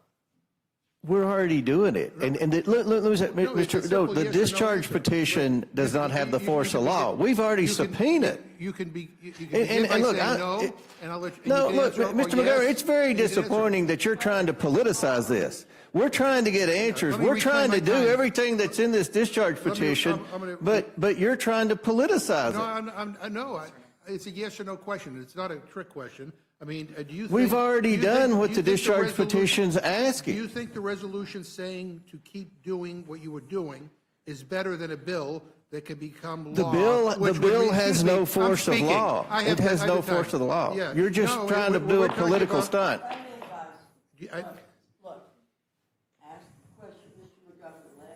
Well, I was asking a question, he interrupted me. Okay. It's a simple yes or no question. Simple yes or no question. We're already doing it. All right, well, that's not a yes or no, but do you think the resolution saying to keep doing what you were doing is better than a bill that can become law, which would require the release of all the files? It doesn't have the force of the law. It's just a political stunt. It's just a political stunt, and you know. This is a resolution. The counter is a Massey counter bill would become law. If all you Republicans want everything released, then, you know, you could vote for it, and then if he decides to veto it, you could override the veto. The subpoena goes further than the discharge petition. Discharge petition is just a political stunt. Just a political stunt. All right, so and look, we have done everything bipartisan in this investigation. This is an opportunity. And I think most of the Democrats on the Oversight Committee want to be bipartisan in this, Mr. McGovern. So you're not going to answer my question, but look, we're meeting here under an emergency procedure to consider this resolution, which, if I'm reading it right, simply tells your committee to continue doing what you're doing. Do you need this resolution to continue doing what you're doing, Mr. Garcia? I mean, we don't. The resolution as presented is not necessary. Again, we want disclosure, we want the files released, but what should have happened is we should vote on the discharge petition and move it forward and then continue our work. Can I say one more thing, Mr. Ranking Member? I also want to be clear that the DOJ has not been forthcoming or presented everything that we've asked for in the subpoena. And I think it's important that even in our recent interactions with the DOJ, they're essentially now not giving us any new additional information as to when we're receiving the rest of the files. And so having Congress act and taking a vote on the full release of the files is an important additional step, which is why the discharge petition is important. And the resolution should not somehow take precedent or discourage members from somehow signing the discharge petition. so help me understand what we're considering right now. Does this resolution grant you any new authority? No.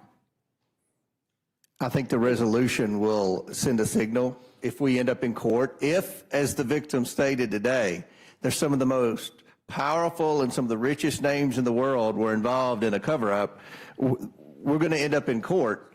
And I think the resolution will demonstrate that Congress is working in a bipartisan manner, not trying to be partisan, to get the truth to the American people and hold people accountable. Yeah, why don't we do both? I mean, Mr. Massey, last time I checked, is a Republican. Other Republicans will sign that. I mean, why can't we do both? I think we can. I think. Excuse me, Mr. McCarthy. Would the gentleman yield a moment? Yes. We can. We certainly can do Okay, both. well, let's do- We'll pass this resolution here, and then if sufficient people sign the discharge petition, then it will come out.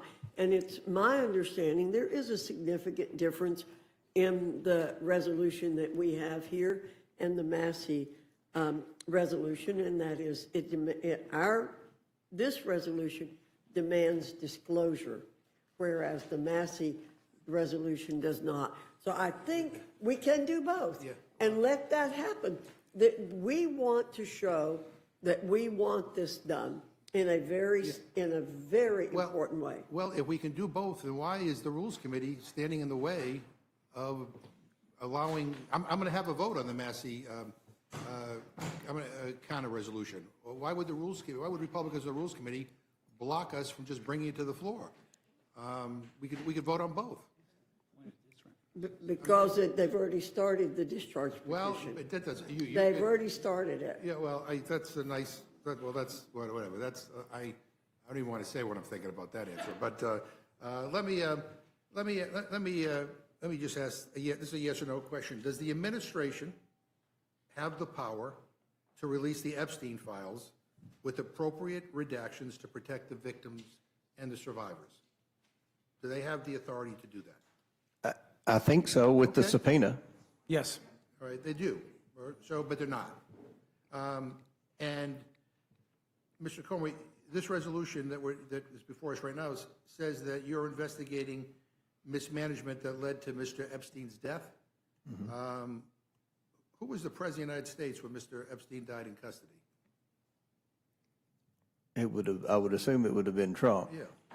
And I have another, just one last question. You referred to Ghislaine Maxwell as a terrible individual.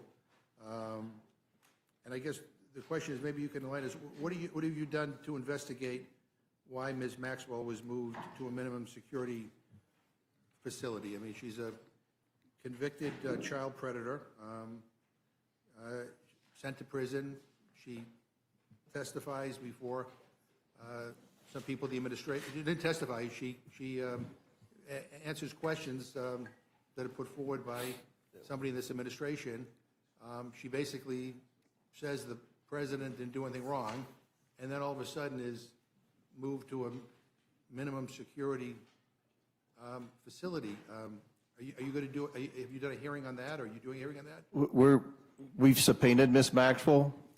She sent a letter via her attorneys and said that she requested that we wait for the deposition until after the Supreme Court rules on her appeal. We're hoping that's this month. So as soon as the Supreme Court rules on her appeal, we'll go in and do a formal deposition. So Mr. Garcia will be there. I'll be there if he wants to be there. I'm not And those questions can be asked. Those are legitimate questions. Well, but I don't think Ms. Maxwell can answer those questions. I mean, I listened to some of her interview, and it sounded like there was no cross-examination.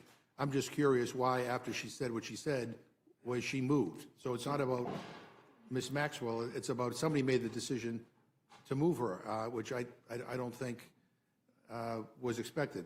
Mr. Garcia? Yeah, I mean, look, let's be really clear. First of all, Democrats on the committee, we did not support moving Ghislaine Maxwell's testimony after the Supreme Court heard her appeal. In fact, that was a decision that the majority made that we did not support. We think that Ms. Maxwell, before she was interviewed by Donald Trump's former personal lawyer, should have been in front of a bipartisan committee in a deposition. And so, to be clear, and I think it's safe to say that it's an outrage and shameful that Ghislaine Maxwell was moved to a facility where she is now more comfortable and has more access to folks both on the outside and her ability to move freely, when she has victimized over hundreds and hundreds of women. And I'll add one more thing to that. We've written to the DOJ, the Federal Bureau of Prisons, demanding answers, yet no response from the Attorney General. We have no idea why she was moved and at whose direction was she moved to that facility. But she was moved, and correct me if I'm wrong, by this current administration, right? Absolutely. I mean, I would think that, I mean, this is so outrageous that a big part of the investigation of your oversight committee should be on that as well. And I mean, I hope that you pursue that. But again, I mean, I think it is imperative that we pass the Massey kind of bill, because I think it does have the force of law. And because I don't trust this administration to basically, I mean, something's going on here. I don't know what, but there's a reason why everybody went from we're going to release the files one day to the next day saying we're not. So in the spirit of full transparency and the spirit of demanding that they do what they said they were going to do, I think I think we need to do more than what we're doing. Mr. Comer? Yeah, I was just told by counsel, the documents pertaining to the move would fall under the Department of Justice subpoena. So I think that's a fair question that I'm confident if we don't ask it, Mr. Garcia will whenever we're. Yeah, I'll tell you, this whole episode has been outrageous and it's disgusting, and it's been strange, especially the way this Congress has dealt with it up to this point. And so some of us believe we ought to, we ought to also pass the Massey-Kana bill, and I hope that we will do that. And I hope my friends on the Rules Committee will allow us to offer it, because I'll bring it up as an amendment. I yield back. Thank you, Mr. McGovern. Ms. Fishbach, you're recognized. Thank you, Madam Chair. And I am confused because the Oversight Committee is trying to do the investigation, trying to get the information, trying to get it released. They have been working on it most of August. Yes. A significant part of August. So I am confused as to why the Democrats are opposing this, because you are doing it in the way that it should be done, not some resolution added, like the Democrats attempted to in Rules Committee in the middle of, well, it wasn't the middle of the night, in the evening. But instead, this is a thoughtful way that you are handling this, bipartisanly. And so I am just really confused about that. And I just want to say that I thank you for doing what you're doing, because we obviously need to figure this out in a respectful manner, so we are protecting those victims who don't want to be publicized. We're doing it in an organized manner so that things happen in a transparent manner, and we are going to, and my understanding is you are going to disclose and publish everything. Everything. And so I don't know if you have anything you want to add to that, but I just wanted to point out how confused I am about this, because this is just grandstanding and political theater. Absolutely. From the other side, because you're doing what you're supposed to be doing. We want to know. I want to know. If you look at the roster of the committee, Marjorie Taylor Greene, Anna Paulina Luna, Nancy Mace, they want to know. I mean, they ask tough questions. And look, when Acosta is interviewed, there'll be some tough questions for him. He has a lot of questions that need to be answered with respect to some things. So we've not put a line down, we're only going after the Democrats. That happened in the past when the Democrats were in charge, they only went after Republicans. We want to get the truth, and it goes back, it spans 6 administrations. So, look, for whatever reason, according to the victims today, and Dr. Fox was in there, Mr. Garcia was in there, they've been giving interviews to FBI and other government officials, people in various departments of justice for decades, and name names, and nothing's been done. The Biden administration had an opportunity to release the Epstein files. They didn't do it. You go back. This is something that we're committed to doing, and we want to do. I want to be able to say the Oversight Committee, this was a big investigation. The American people are watching. I want everything out and open.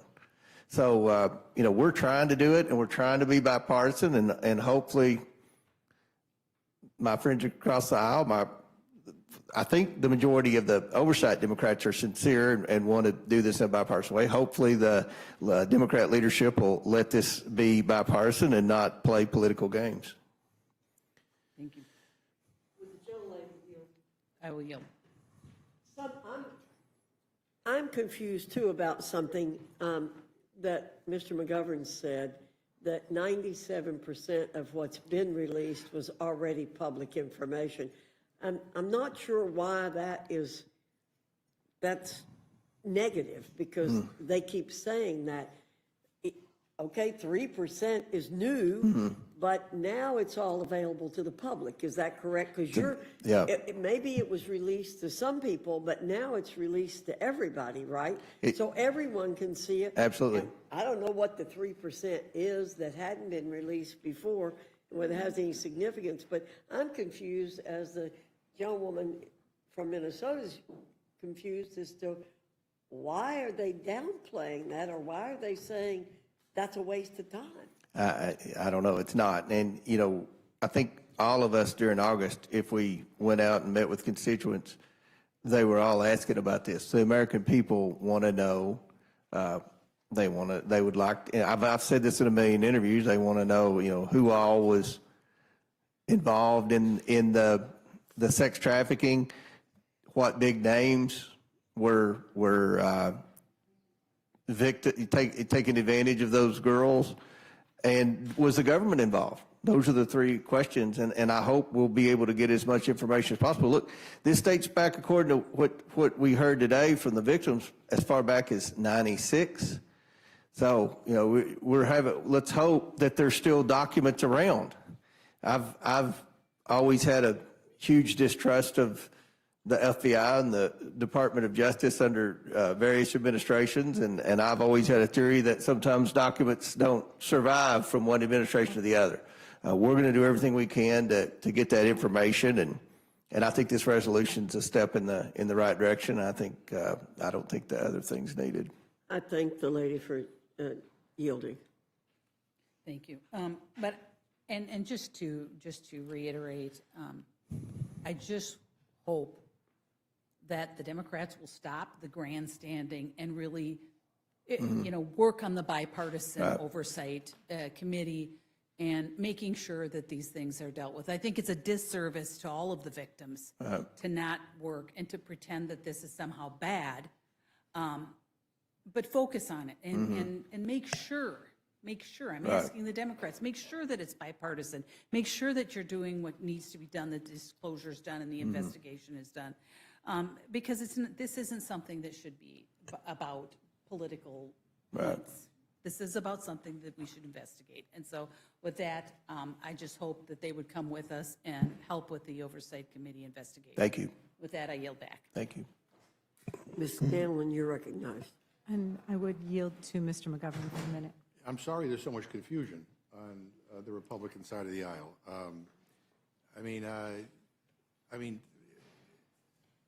I don't understand why we're just not all demanding that the administration release all the files. And we could do that if we were able to vote on the Massey counter resolution. But apparently we can't do that.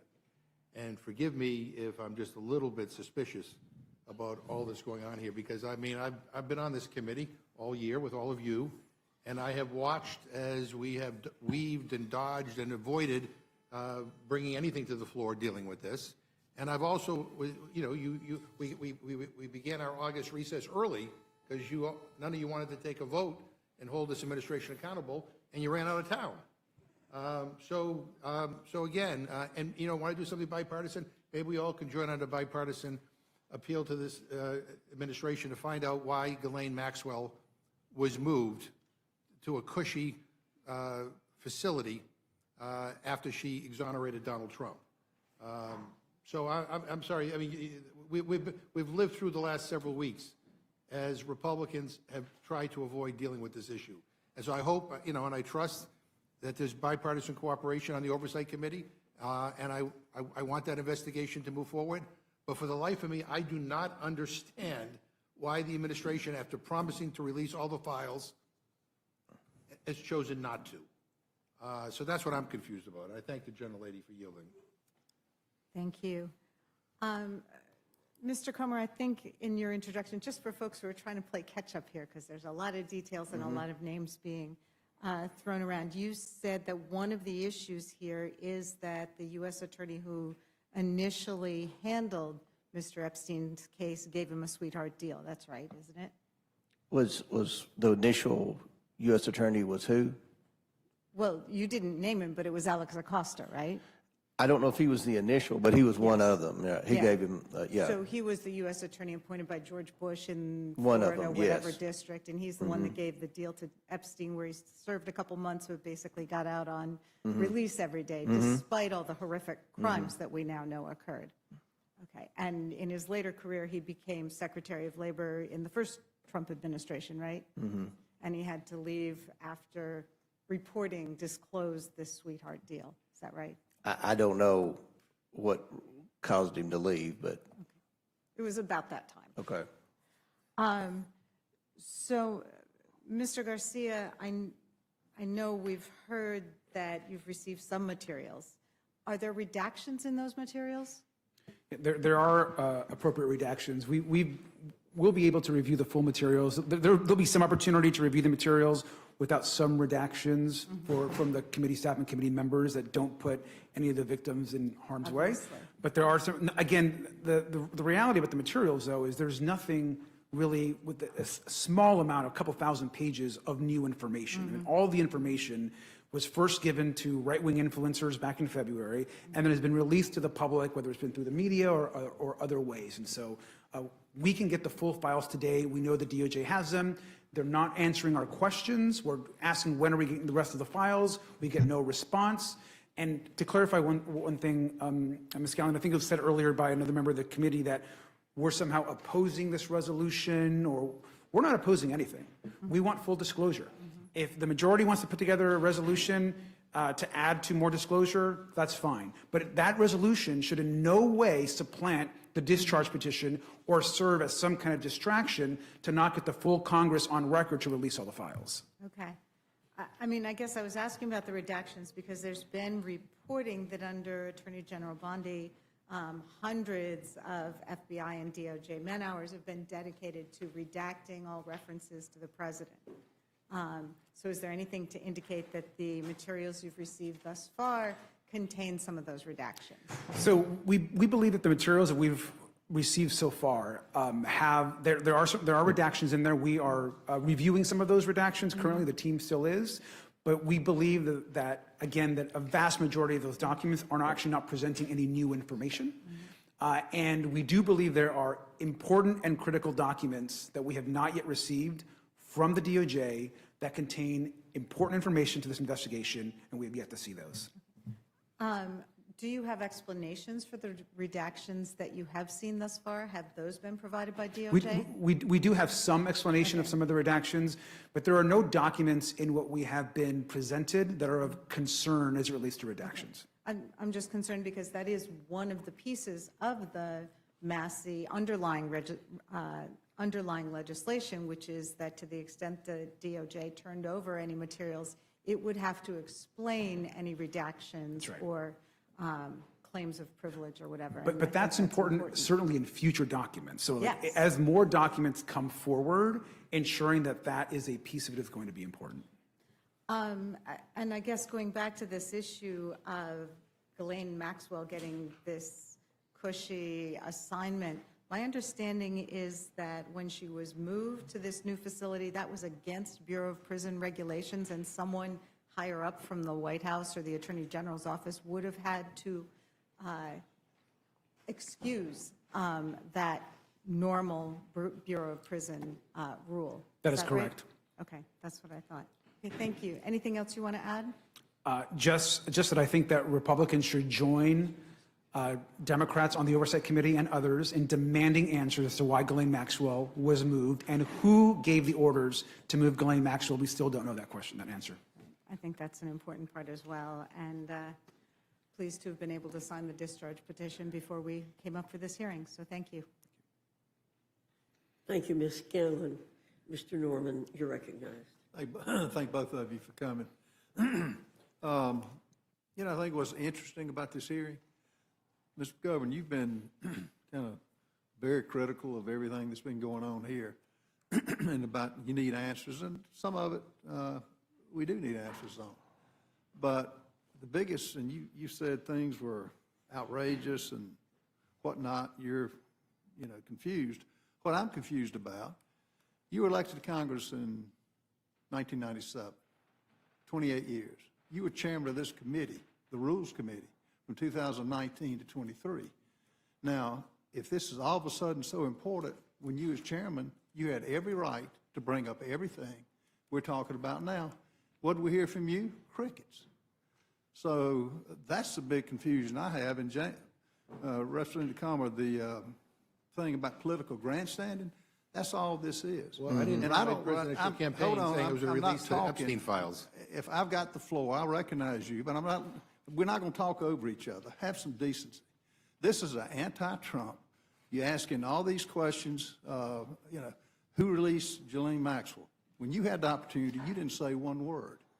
This is anti-Trump, and it's coming out for that. Let me ask you this. How many victims were interviewed today? 6.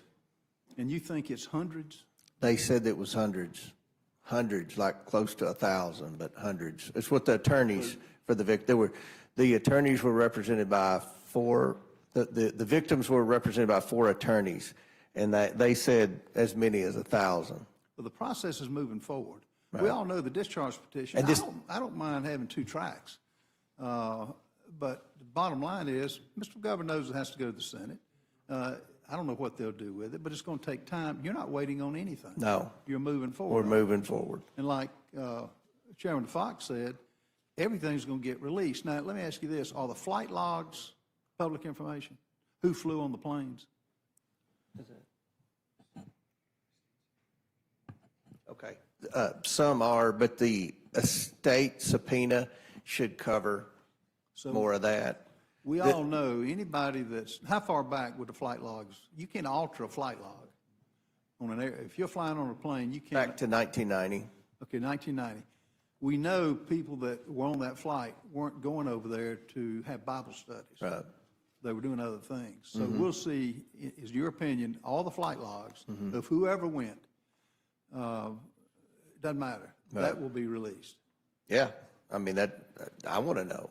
I think everybody wants to know. You hit it on the head, James. I mean, people want to know the names. Yeah. If a crime has been committed against thousands of women, young girls, this transcends politics. That's why I don't understand. The fact that you're politicizing this is not right. This transcends. This is young girls getting abused.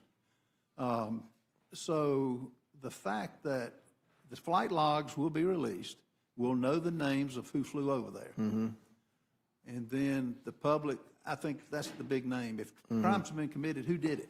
Right. And then let them face a trial. Absolutely. Let them face a jury of peers. Now, I think Ms. Scanlon said the redactions by Attorney General Bondi contained things with President Trump. Now, what did you say, Representative Garcia? That was not right, correct? I think, well, first, to be clear, I think the Attorney General herself has said that President Trump is in the Epstein files, to be clear. That's been reported. And as far as what redactions include the president, we don't have the files yet to know what those redactions actually are. But when you get the files, both of you will ask the question, why were they redacted? Who did it? And as far as who put Ms. Maxwell in another prison, I assume that will come forward. Well, and to be clear, our request has been to redact the names of the victims. There shouldn't be circumstances, nor would we support redacting the names of the perpetrators or anyone that actually committed the harm. And so that would not be our expectation. And so we think the full release of the files is important to check that work, of course. Okay. So so it's nothing with President Trump has been redacted to your knowledge of what's been released so far? If anything with President Trump's name has been redacted, it has not been, it's not something that's been in anything new, it's not any new information. Okay. So that has not been presented to the public. So this just further illustrates this is just a hatred of a president who has got support of 77 million people. I mean, sir, it's the president that actually campaigned on releasing the full files when he was running. I mean, he had made this the central issue of one of the central issues of his campaign. Aside from that, you had 4 years under the Biden administration. He was chairman of a committee. He could have brought it up day one. He didn't do it. So if all of a sudden the interest, to be honest, I'm glad it's coming out now. There's been a lot transpired with Ghislaine Maxwell, the death of, I don't know, when did Epstein die? 2019, August. 2019. Okay, so a lot's happened. over the 20 years of this. Well, thank you for what you're doing. I think that the public needs to know, as they do on most everything. There are a lot of questions of the government involvement in the shooting of President Trump. I mean, that's going to come out at some point, not only Butler, Pennsylvania, but the golf course. So is there anything you want to add to what Mr. Garcia or any? No, I just think that, the subpoena covers everything. I mean, if there are flight logs with the estate, that'll fall under the subpoena. If there are questions about why Maxwell was moved from Florida to Texas, that'll fall under the DOJ subpoena. So we are moving forward, and the Department of Justice has been working with us to turn over those documents. It takes a long time to gather and transfer 34,000 pages, and we're hopeful there's more, and we'll look at that and then post it online as quick as we can. Okay, Mr. Norman, thanks for would doing you that. I'd like yield that. for a minute?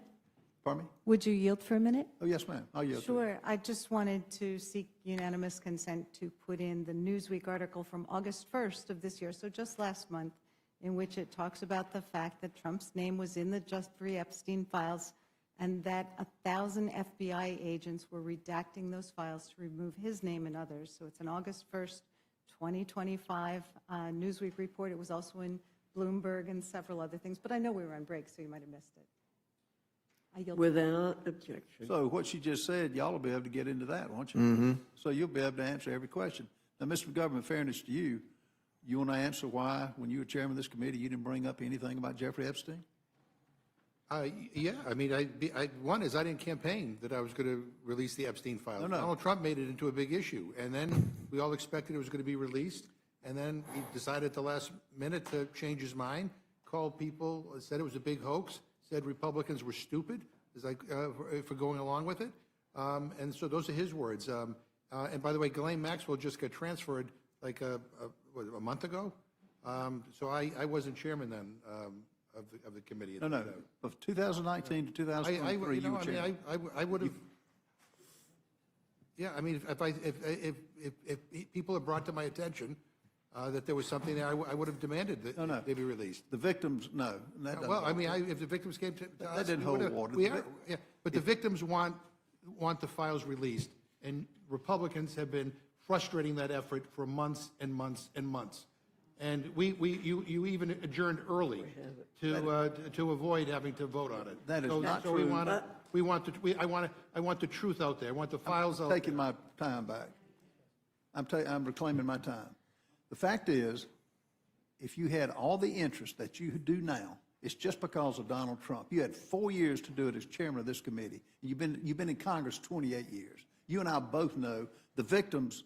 This has been out that young girls have been victimized for the last 15 years, and you did nothing, which it shows you the hatred they have, and everything's political up here, particularly when it comes to Donald Trump. But the American people don't agree with you. Thank you, both of you, for testifying. I yield back. Thank you, Mr. Norman. Ms. Leisure-Fernandez, you're recognized. Hello, Chairwoman. We are back, aren't we? And we're back on Epstein, which is where we were before, indeed, Johnson shut down Congress early so we would not have to vote on a motion to put on the floor of the House the Massey kind of resolution to force the release of the Epstein files to the public, to pass a bill that would make it law that all of the files would have to be released. And there is no reason why we cannot still have that be a rule. And we can do both. But Republicans, and Trump especially, seem terrified of those files and seem willing to do all kinds of things to avoid a vote on that bill. I know. Now, I want to go into some other things, but I'm going to yield some time to my ranking member. No, I would just want to respond to Mr. Norman. I knew there was some there when this administration was trying to hide everything. And that's, quite frankly, what has a lot of us concerned about what we're not doing here today, and that is not voting on the Massey counter bill. And my understanding is that there's some reporting out now, we're hearing, that the White House is calling Republican members, asking them not to sign onto the discharge petition. And I don't even know what the hell happened to your resolution that you brought up before we kind of abruptly left early for our August recess. But yeah, this doesn't smell right.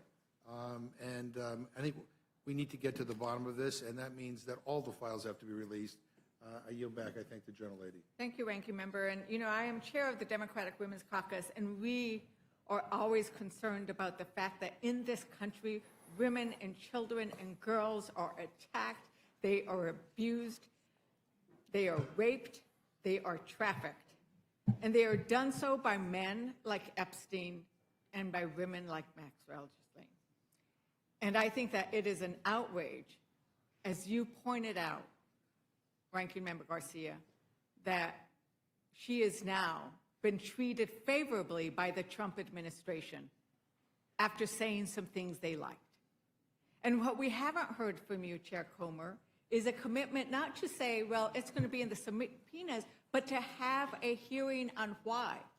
Will you commit to having a hearing to determine why she was moved to a more favorable conditions after that interview? We'll have a hearing to determine the crimes that were committed. The hearing's going to be geared towards seeking justice for the victims, not scoring political points like you all want. We're concerned about the victims and their request that someone finally be held accountable, because they weren't during the Biden administration, they weren't during the Obama administration. I'm going to take. They weren't during the Clinton administration. The question was whether you would hold a hearing as We'll to have why a she hearing. was transferred, why she was transferred after that. We'll have a interview. hearing, and if so someone the wants to answer is ask no. that question, So the they can answer is ask no. it. You can So the ask any answer is no. question. We'll have a hearing. But it wasn't a hearing on what the question was. And You want to have a whole hearing, a whole entire hearing, not about the victims, not about a government cover-up, not about human trafficking, but about Maxwell, who you all were like begging to be deposed, and I did the subpoena. Now you want to, now you're mad because she exonerated Trump. We brought in Bill Barr, who is I don't think it's any secret that he and Trump aren't best of friends, and I'm going to reclaim my time. Well, that's Reclaim fine. the time. The question wasn't about shouldn't we do all these things, but this is something very specific that indeed, as I understand, the victims raised today, they're outraged that this has happened. And it is indeed a re-traumatization when somebody who has done such horrible things is then treated favorably under these conditions. And I think that's where it's at. And I really want to thank you, Ranking Member Garcia, because you focused in your opening remarks about the horrors of what you heard today and of why it is so important for the survivors that they get justice. And it needs to come in many forms. And I think the fact that Trump doesn't want us to vote on this bill tells you a lot, right? And why are Democrats worried?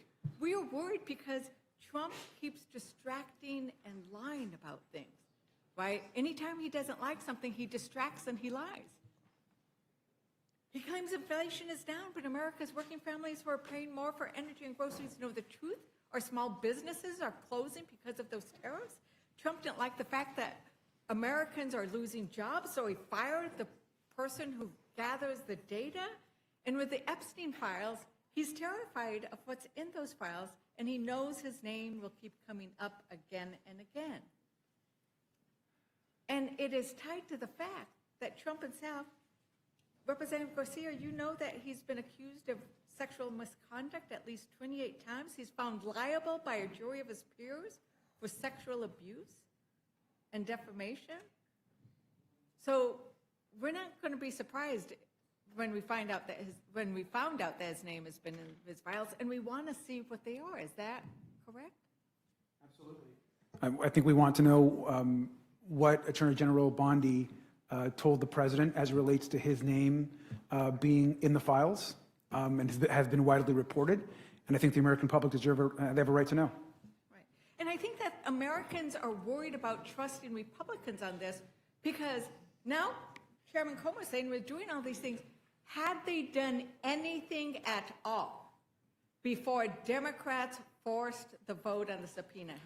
Had oversight done anything on Well, this I think before? that's a good reminder. I mean, the vote was a forced vote by a subcommittee of Democrats on oversight, where we got not all, but some Republicans to join all Democrats to subpoena the Epstein files. And had Democrats not taken that action, we'd have no subpoena, and we'd still be much further back in this investigation. Right. And there were 2 Democrats who voted against that subpoena. Is that correct? All I Democrats. mean, sorry, 2 Republicans, all Democrats. Democrats forced the vote. Oversight had not done anything with regards to this until Democrats forced the vote, and then you had 2 Republicans vote against it nevertheless. Is that correct? Including the subcommittee chairman, I believe. Including the subcommittee chairman. So leaders in the committee voted against the subpoenas. Now they're taking, and so this is why Americans might be worried about whether they're going to be forthcoming. Now, Chairman Comer, this resolution would give you, and only you, the power to decide what information in these documents is redacted or withheld. Is that correct? Well, we're trying to do this in a bipartisan manner. Our staffs are communicating. I think, I hope Mr. Garcia would agree. I think our staffs, he's new to the job, and I think our staffs are working together really well, and hopefully we'll continue to work well. Like I said, I want this to be bipartisan.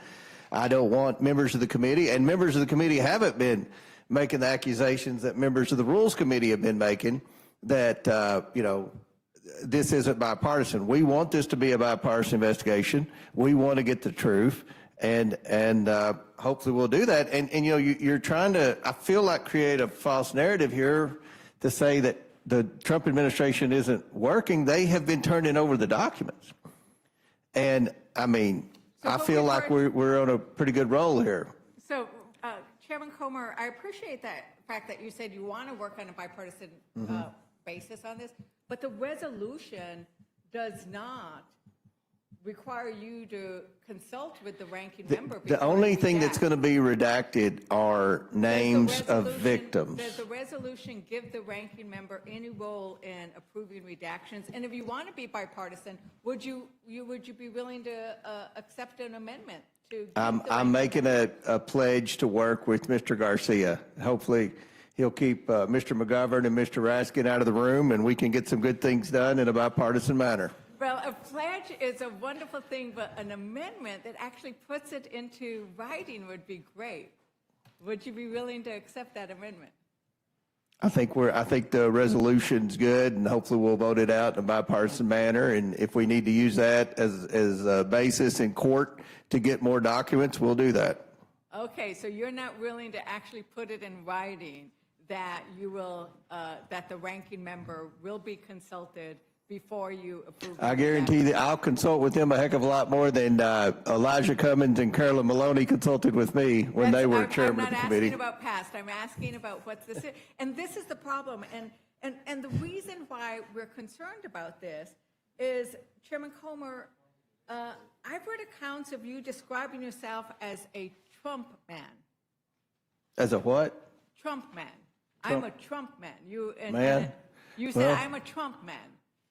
I mean, Yes. I support the president. You support the president, and this is why it would be important to have in writing the bipartisan nature, because we want there to be bipartisanship, so that it is not a. I want it too, but you all aren't making a good case up here. But I'm hopeful that Mr. Garcia is going to see past the behavior of the Democrats on the Rules Committee. Madam Chair, Chairman Comer, I was speaking, and I think that it is important that we have people looking at these docs that are not a Trump man, so that we can make sure that everything gets responded to, because right now we haven't seen it. And that's why we want to make it the law of the land.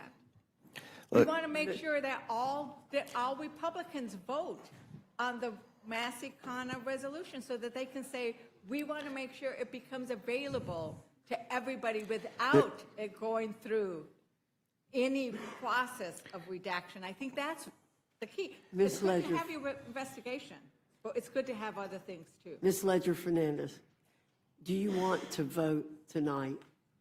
Would you like to vote tonight? They're going to call the vote at 20 minutes after.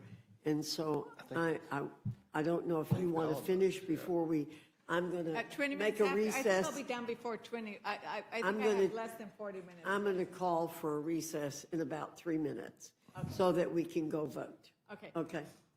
I wanted to see if there was anything else that the ranking member wanted to add to this discussion. And I think the only thing that I think is important is all Republicans who support transparency and accountability should support the Thomas Massey resolution. I think it's clear. It puts everyone on record. One would actually be a law versus a resolution. And again, we're happy to support any resolution or any effort to support transparency. And I think the same should be said for the other side of the aisle in support of this resolution, which is bipartisan. Right. We can do both. We can do both. So if we can do both, I look forward to everybody on this committee doing both, voting for this and voting and signing on to either an amendment or the discharge petition. With that, Madam Chair, I yield back. Thank you, Ms. Ledger Fernandez. We were warned that they will close the vote after 20 minutes. I don't want anybody to lose the chance to vote.